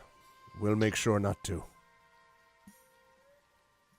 And also we found a weird stone circle with a mount in it. Do not go in there. I have a bad feeling about it. Is there any place here you don't have a bad feeling about? No. He nods as if like, kind of expected that. Also, from what I've been told, the sun will not be setting until we are done here. And then he kind of looks at you again and is like,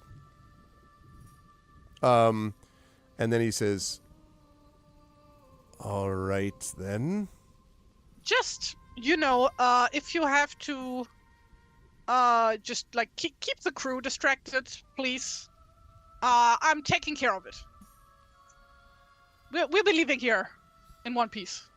No worries. But things might get weirder until then.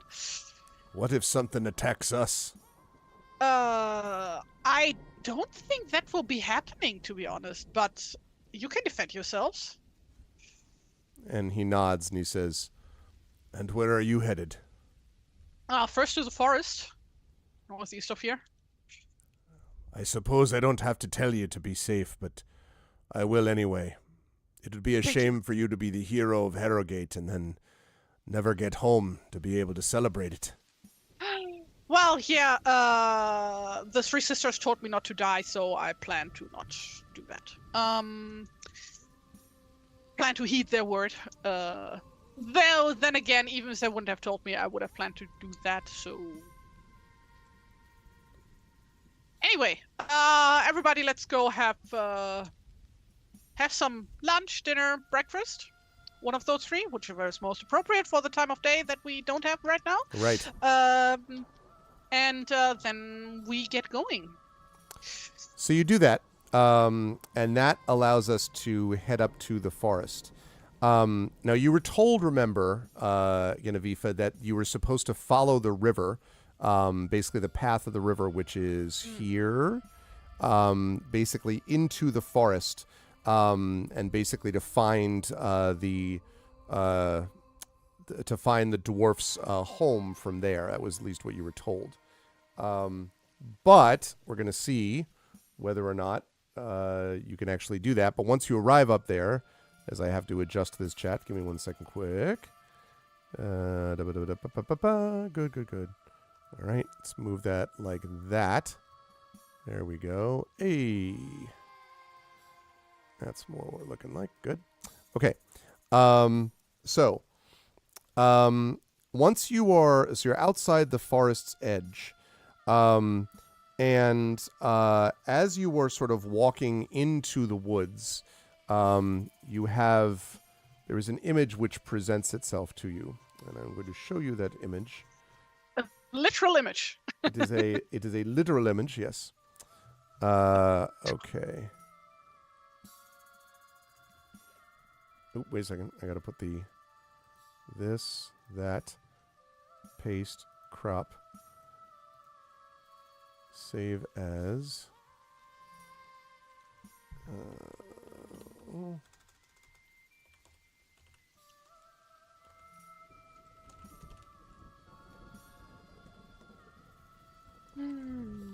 There we go. Oh, by the way, earlier somebody was asking about how to properly pronounce Genoveva. So in German it's Genoveva, but that's just a German version of Genevieve in French. So both is correct, actually. Very cool. And okay. yes, it is the name of King Arthur's wife, but that's incidental. It's just a common name from that time period. Well, common enough name from that time period. Okay. Here we are, chat, and Genevieve. Genevieve. So, and in fact, that's even. Oh, that's not even the. Okay, because it splits it across two. So you know what I'm going to do here? I'm going to show you the full, unexpurgated, like wide screen. See? Big old trees. Big old trees. Yes. Very much ancient. We're talking ancient growth here, right?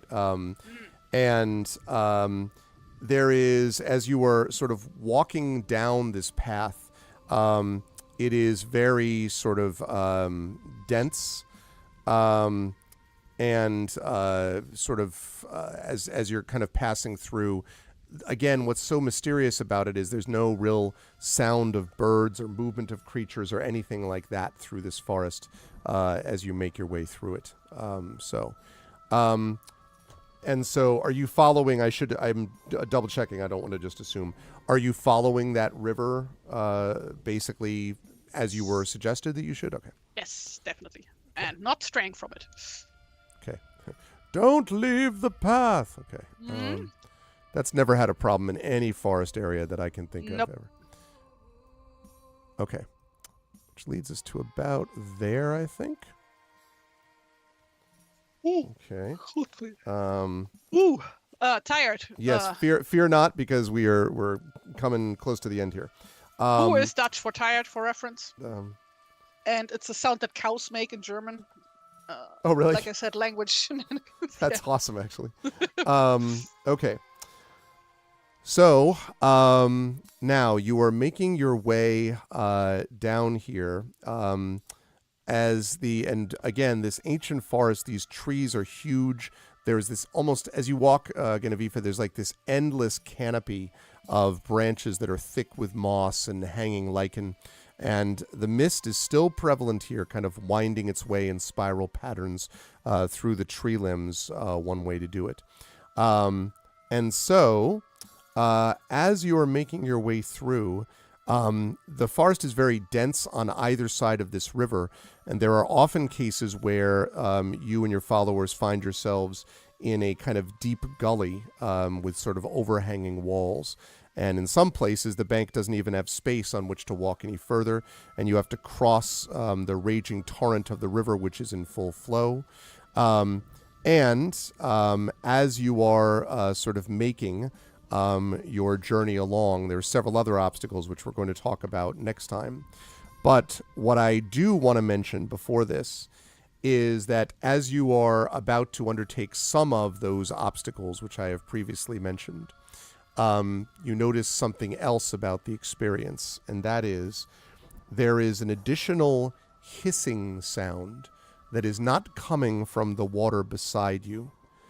It is, in fact, an echoey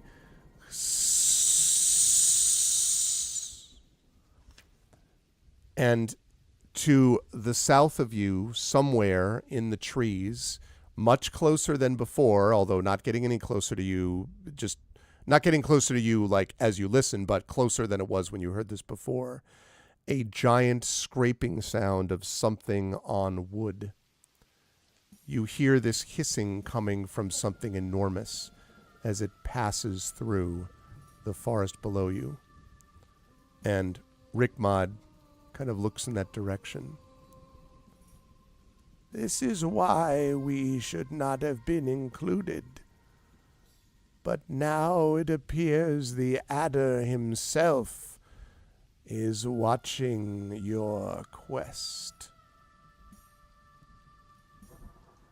And that's where we're going to bring our session to a close. Of course.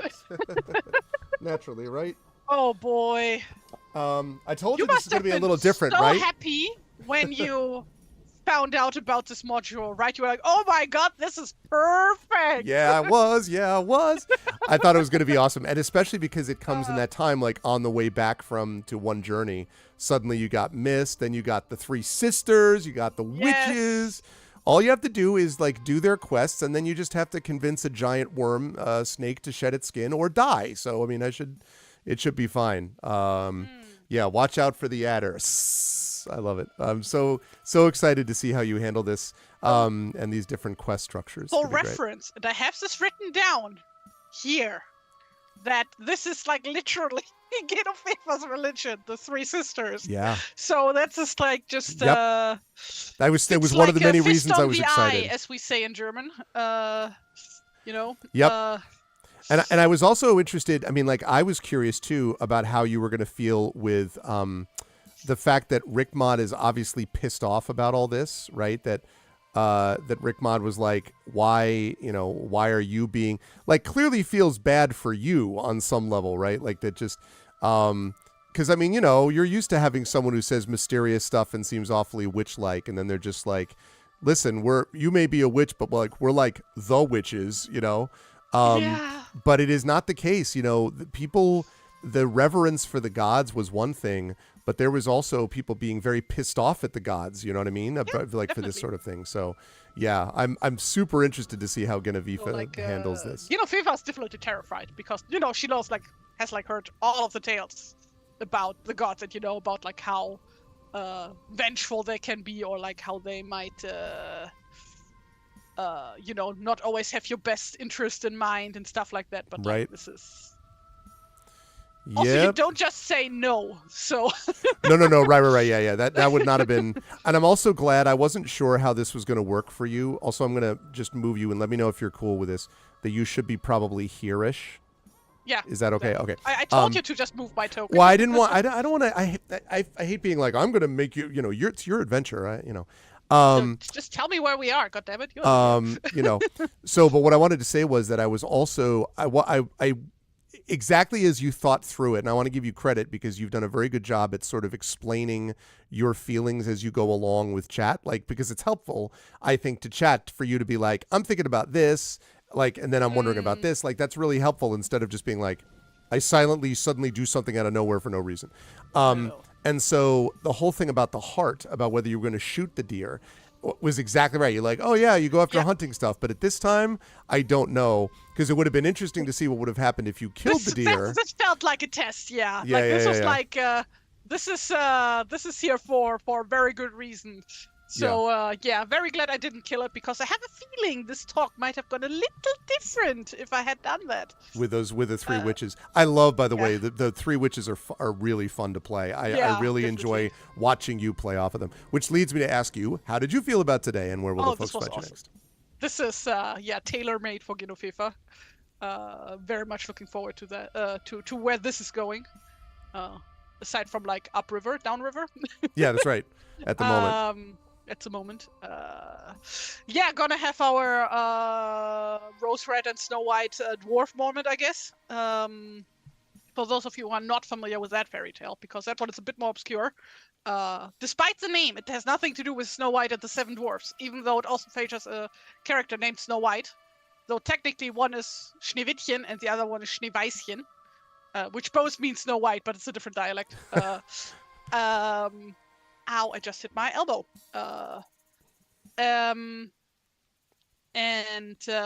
Basically that story heavily features a very grumpy dwarf who's a titular main characters, the two sisters, Rose Red and Snow White, help out, and he's being a little bitch about it. So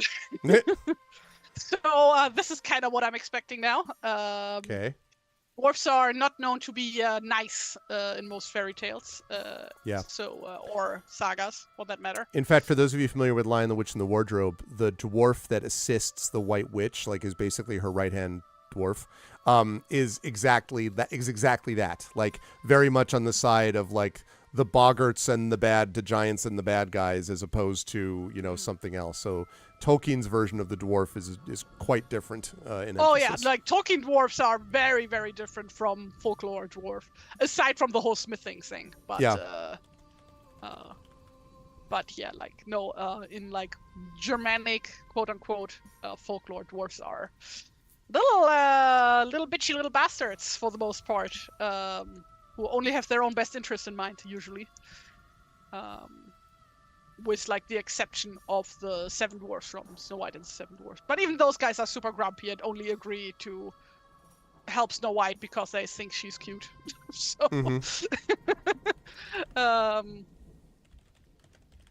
yeah. So, wonder if this dwarf can shapeshift, because that is also a thing. Right. That's right. In some sagas, that's dwarves right. can shapeshift into animals. That's right. And I had forgotten about Trumpkin the Dwarf Triffid. That's right. Yeah, another example. So dwarfs are just very conservative about keeping their gold together, a little bit stingy, great capitalists in the making. Great, in sort of quotes. But it was good stuff today, Tari. Where will the lovely folks find you next? People can find me here on various Tuesdays at the same time, either for more of this or for gamebook illustration streams, which we're where doing. I draw. Yes, next Tuesday like we're finishing Skylord. this. Yeah, look at that. And yeah, besides that, people can find me on Tumblr and on Blue Sky and on Kara at TariToons. And also, since yesterday, or the day before yesterday, I finally made a separate website for Penelope's Little Heraldry, which is my heraldry-themed webcomic, where I explain a bunch of history stuff, which I update very sporadically because this takes so much work to make, even though it might not look at it, because unlike regular webcomics, I need to do a lot of research and double and triple check everything to make sure that I don't say anything wrong. You don't want to fall afoul of the internet. heraldry nerds, people. You do not want to fall afoul of the heraldry nerds. Definitely not. So yeah. So link to that is on all of my social media stuff right now. If you want to go follow that. So and besides that, yeah, commissions are open currently, though they are going slow right now. So there's been a few weeks waiting time at the moment. So I currently don't have any official commission info up for individualized character portraits, this kind of stuff. But if you have anything in mind, you can hit me up either via DMs on like the social media of your choosing that I'm on, or just hit me an email, send me an email, TariToons@gmail.com. And then we can talk about that. So, yeah. Highly recommend it. You should absolutely go to Tari for all of your commissioning needs. But thank you, Tari. Really good stuff today. We will have Tari back with us next week for the finally finishing up Skylord, the Fighting Fantasy Gamebook stream of that. And then 2 weeks after that, another session of Beowulf. So that is the plan. But thank you, Tari. Chat, can we get some love for the amazing TariToons? Great work today. Can't wait to see what Genevieve gets up to in a few weeks. From you, like with voices and stuff. Jesus. Oh, thank you. Thank you. A lot of fun. Always fun to play with a good player. So it was enjoyable. Yes, the dreaded puzzles in Skylord. Jesus oh my Christ, God, no kidding. That was insane. Yeah, I think we're past the worst of that. There's no other like random drawings in the book. Don't jinx it. Don't jinx it. All right, solve the following equation. God damn it, I'm sorry. Anyway, but thanks, Tari. Thank you so much for having me. Bye. Bye. All righty. Tefnut be with you. Yes. And chat, we are not quite done here because we also have to do, because in 2 weeks from today, we have the Patreon fueled chat chosen game of the month. So if you just give me a second here. 1 sec. There we go. That's good. All right. Let me turn off the music for this. Yeah, the Witch and the Wyrm thing, I was just like, this is super cool. Being able to do this stuff. And it's fun to do a duet system sometimes, which is not getting all the groups together where you can really put all your focus on one person and one particular player and really concentrate on that. So that's a good time. Let's see. Having done that, let me just pull up my bots 1 second here. So congratulations again to Tari for great work. All right, let's see. Here's this. We do this. We go over to this, and then we do this, thanks to the power of ArvBot, brought to us by the amazing and awesome Effect Life. There we go. ArvBot Plus is loaded up. All right. So yes. So chat, we're going to be playing this one in 2 weeks. There we go. We're going to be playing this one in 2 weeks. So now is the time. Now is the time. Now is the time for you to nominate. As always, I do reserve the right to veto if I've already played a game or I'm not interested in that particular one, or I'm going to be playing it on my own anyway. But we got Caves of Kood this way, which I'm finishing. Neva we did last month. That one we're going to be finishing as well. So we often, although not always, there are some games that we do not finish that are Chat Chose a Game of the Month. So what game should Arv try this month? And again, I can do PC games, I can do Intellivision 2 games, I can do NES games, Super Nintendo, I can do Sega Genesis, Sega Master System games, I can do Nintendo Switch games, and I could do PS5 games. So I have all of those different options. Oh, okay, I'm sorry about that, Effect Life, but totally understand. X-Wing. You will nominate X-Wing. I feel like the only thing about that, though, Tom, is that technically we've already played that. Your wife also nominates X-Wing. All right. If both of you nominate it, actually no, we didn't, right? Because we played TIE Fighter, we played X-Wing Alliance, but I don't think we actually played X-Wing on here. All right, I will nominate. I will accept that nomination. X-Wing. Okay, what else have we got, chat? What else would you like? You and your wife nominated X-Wing. You don't get 2 votes, Tom, unfortunately. The nomination I will accept, however. Okay. What else, chat, would you like as possible game opportunities? Please get your nominations in now. X-Wing is 1. What else?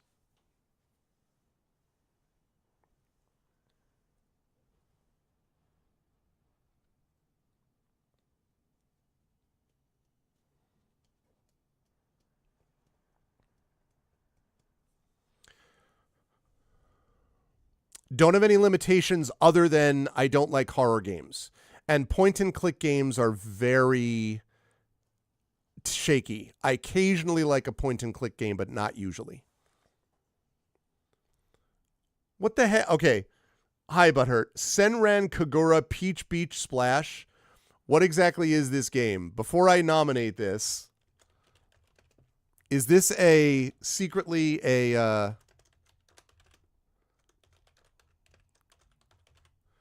is this a visual novel that is maybe, should count as 3 votes? Yeah, no.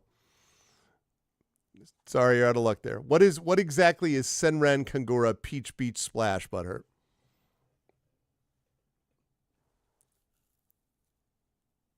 Expeditions Rome. Okay.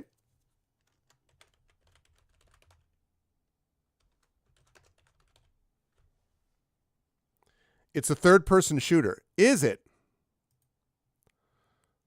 Let's see. Senran.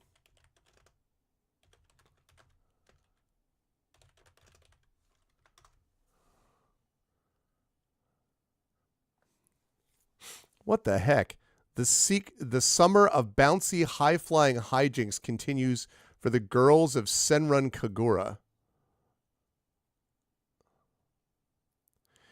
Yeah, Butthurt. I'm going to give that a miss. Sorry. That's not quite the vibe. All I had to do was take one look at the picture, and then I was like, yeah, maybe not. Yes, exactly. I was just about to say that. I was like, I think this is not exactly a game. Sorry. I need something a little more family-friendly than that. So I have X-Wing, I have Expeditions Rome. Any other nominations? And if I only get 3 nominations, those 3 will end up in the final one, but I'm not going to do Kenrin. That's a little much. I have done some games off the beaten path. I have done, I Love You, Colonel Sanders, for instance. But that's a whole different, ball game, basically. X-Wing, Expeditions Rome, and I will take any other nominations. No, they are not closed now. Not yet, but soon.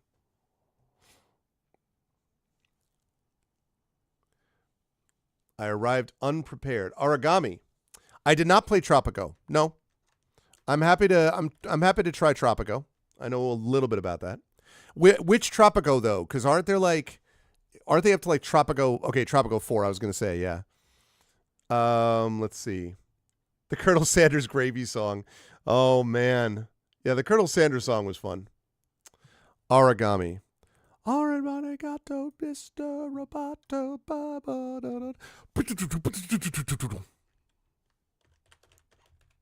No one knows who I am. I got a secret. Oh, a third-person stealth game that casts you as an undead assassin with the power to control the shadows, huh? Really? All right. Yeah, that seems doable for me. Yeah, I could see that. Origami. I did play Gothic, yeah.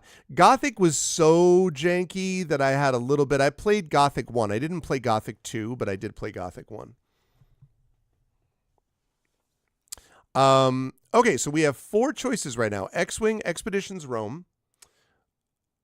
Oh, okay, I can get 5. Let's do the most recent one if I can. But I should be able to get either one, I think. Because all of these are on GOG, I think. But, I mean, if not, I can get it on Steam, too. It's fine. All right, X-Wing, Expeditions, Rome, Tropico 5, and Origami. Okay, anyone else? Any other choices? And then we're going to close nominations and begin the vote.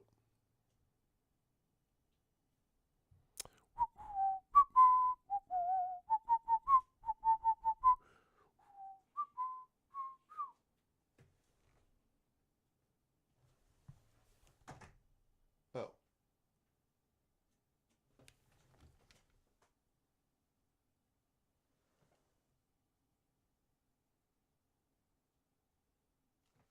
Hang on, checking on a cat.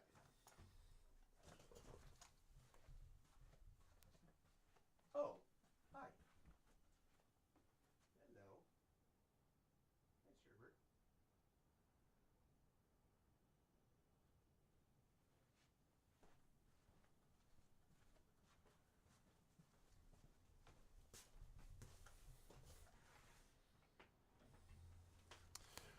My other cat is now on the window on the opposite side of the room, and that's what I was hearing. So I got Ganesh here, and I got Sherbert over there. So now I understand. Okay, sounds good, Effect Life. I will check that out. No nominations for Civ 7. Yeah, I'll tell you what. I'm going to be interested to see what the reaction is. I especially want to hear what Civ expert Prince Justin has to say about it, because I have a feeling it's going to be overwhelming for non-direct fans of the game. I mean, I like the Civ series, but some people who really love it, and I know Prince Justin's among them, it's going to be a whole different ball of wax, I think. All right, going once, going twice. The cats have me bracketed, exactly. Okay, oh yeah, Prince Justin absolutely is one. All right, chat, now's the time. Please get in your votes. Top 3 vote getters will be in the category, the final vote category, which will run until next week. We'll finish it next week, and then 2 weeks from now, I will actually play the game, whatever the one that wins. So, $ vote space 1 if you want to vote for X-Wing, $ vote space 2 if you'd like to vote for Expeditions Rome, $ vote space 3 for Tropico 5 or 4, $ vote space 4 for or Origami. Domi arigato, Mr. Roboto.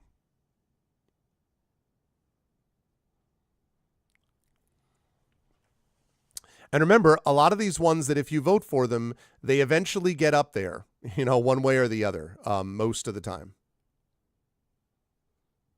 Even Nonstop's determined efforts finally were paid off of playing Wizardry.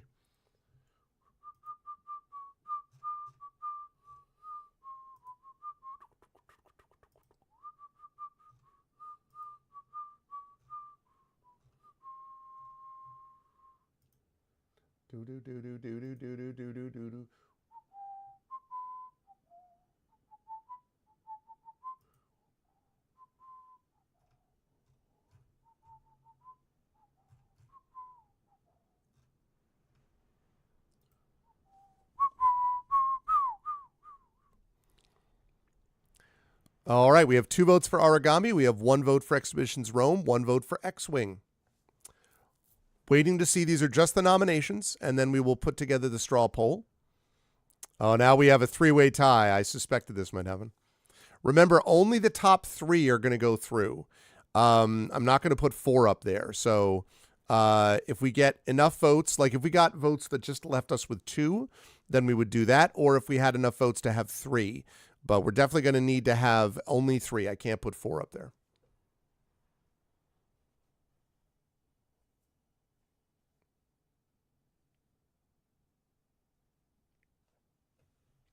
And a reminder that at 4 p.m. Eastern, I will be over on GogCom's Twitch channel playing some Airborne Kingdom. So, which reminds me, I have to do a... I'm going to have to do a...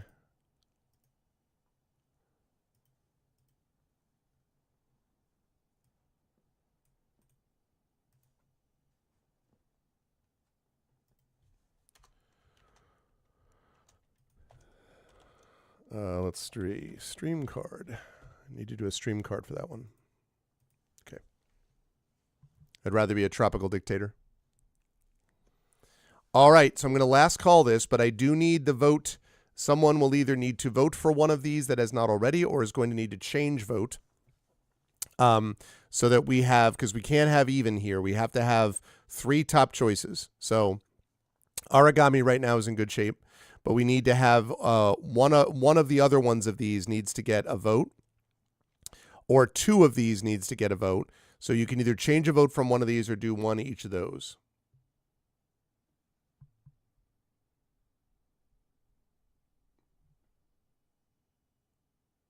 No, that's okay. If you switch from X-Wing to Tropico, then we would take Origami, Tropico, and Expeditions Rome, and not X-Wing for this month. So if you change vote, you could certainly do that. Okay, so yeah, that works. Going once, going twice. Okay. Good stuff. All right, there you go. So 3 good choices. Very different kinds of games, too. Origami, Tropico 4 or 5. I'll take a look. And I heard what you said about making sure that I know which one each is. So I'll check each one to make sure which one I like. And then Expeditions Rome, those 3. Those are going to be the options. So thank you, everybody. As hopefully one of my mods, my wonderful, amazing mods, is able to put together a straw poll consisting of these and then linking it to the next game command. That would be super appreciated and very awesome. And if folks could do that, that would be super cool. Origami, Tropico 4/5, or Expeditions Rome. Thank you so much, Driffid. Okay, and while that is going on, that gives me a chance to say thank you to all of you who watched today. And I hope you will join me in a little over a half hour over on GogCom's Twitch channel for Pen and Pixels as we move on to Airborne Kingdom. Looking forward to giving that a shot for the first time. That should be a good time. Otherwise, we will be back here tomorrow night, Wednesday night, for Community D&D with Waterdeep Dragon Heist with the Shadow Crew. That'll be a good time. And then Thursday, Caves of Kood. Remember, we are going to be wrapping up Caves of Kood this month one way or the other. We're doing all the main quest stuff. So we're going to basically push to get that finished. And then once that is done, thank you so much, Driffit. I appreciate it. Thank you. Thank you. Everybody, please go over there and get your votes in. That is going to be open until next month. And then once next month is open next week, it's going to be open till. And then we will play the week after that. So thank you.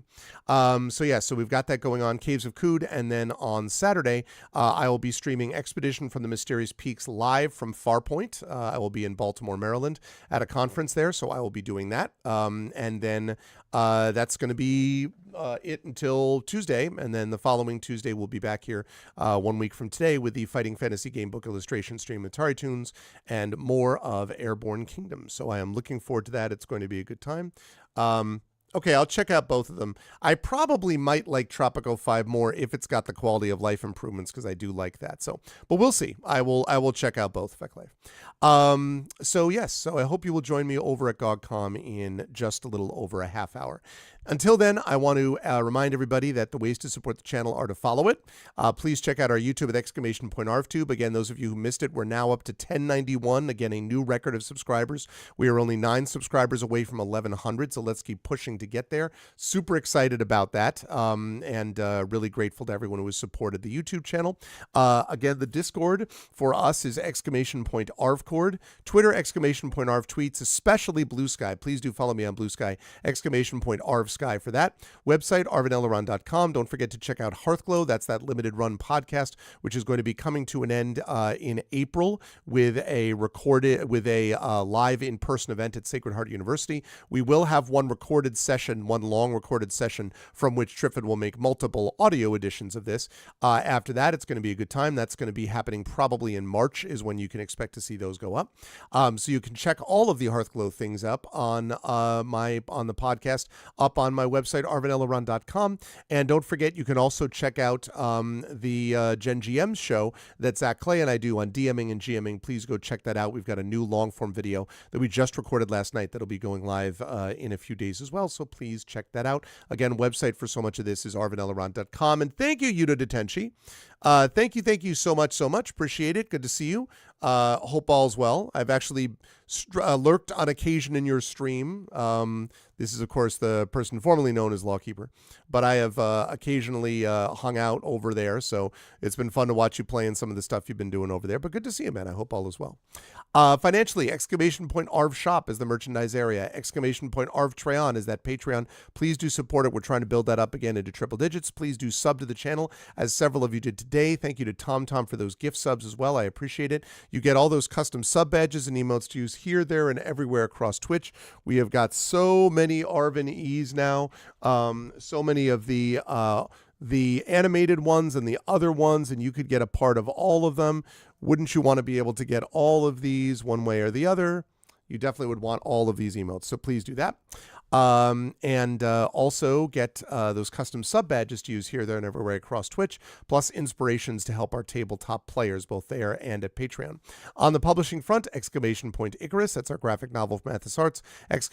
Library is our Tales and Tomes, and the Forbidden Library, that's my 5e adventure and sourcebook from Alligator Alley Entertainment. And speaking of Alligator Alley Entertainment, they're responsible for one part of Greyshade as well. Greyshade, that is my Grey Assassin trilogy from the amazing Athos Arts. Greyshade, Renegade, and Heretic. But you can also get the audiobook of Greyshade at that link from our very own Trent Sparks, and you can also get the tabletop role-playing game of Greyshade. You can pre-order that. That is coming out from Alligator Alley Entertainment, and that will be out in the summer of this year. It is now in final edits, so it is now out of the whole development stage, and now we're into the just getting it done, getting it printed stage, basically, and getting it laid out and printed. So we are in edits now, so that is definitely going to be out in the summer, and you can pre-order it now if you want a Dungeons and Dragons Renaissance era intrigue thing. Not exactly Renaissance era, but sort of inspired by the Renaissance era intrigue thing with Assassin's Creed chops, and you want a little bit of tabletop role-playing intrigue in your life, then you definitely want to check out the Greyshade TTRPG from Brandon O'Brien and Alligator Alley Entertainment. That, as I say, is coming out this summer. You can pre-order it now. And as always, BLM, Black Lives Matter, important to affirm and assert the significance and importance of Black lives. Help Now, the World Health Organization page on suicide prevention. Important to reach out to others when you need help and reach out to others when they need help as well. And Ukraine, UKRAINE, to help the people of Ukraine as they fight back against an illegal and illegitimate war with bravery and courage.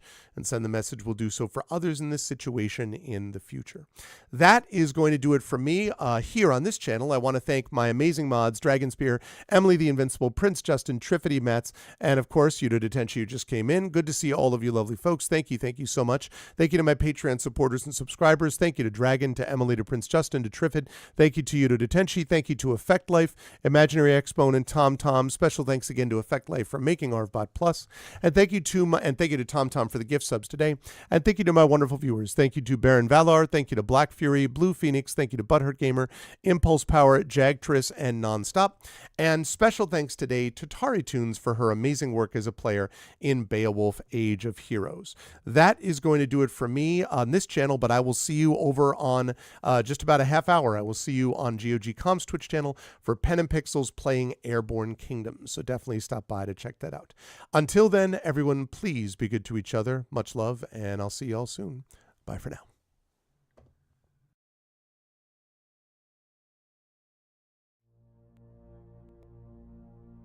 Then on the strand, with steeds and treasure, and armor their roomy and ring-dight ship was heavily laden.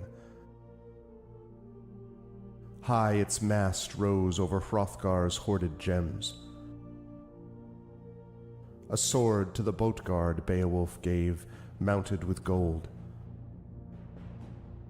On the mead bench, since he was better esteemed, that blade possessing heirloom old. Their ocean keel boarding, they drove through the deep, and Daneland left. A sea-cloth was set, a sail with ropes firm to the mast, the flood timbers moaned. Nor did wind over billows that wave-swimmer blow across from her course. The craft sped on, foam-necked it floated forth o'er the waves, keel firm-bound over briny currents, till they got them sight of the Geatish cliffs' home-known headlands. High the boat, stirred by winds, on the strand updrove. Helpful at haven the harbour guard stood, who long already for loved companions by the water had waited and watched afar.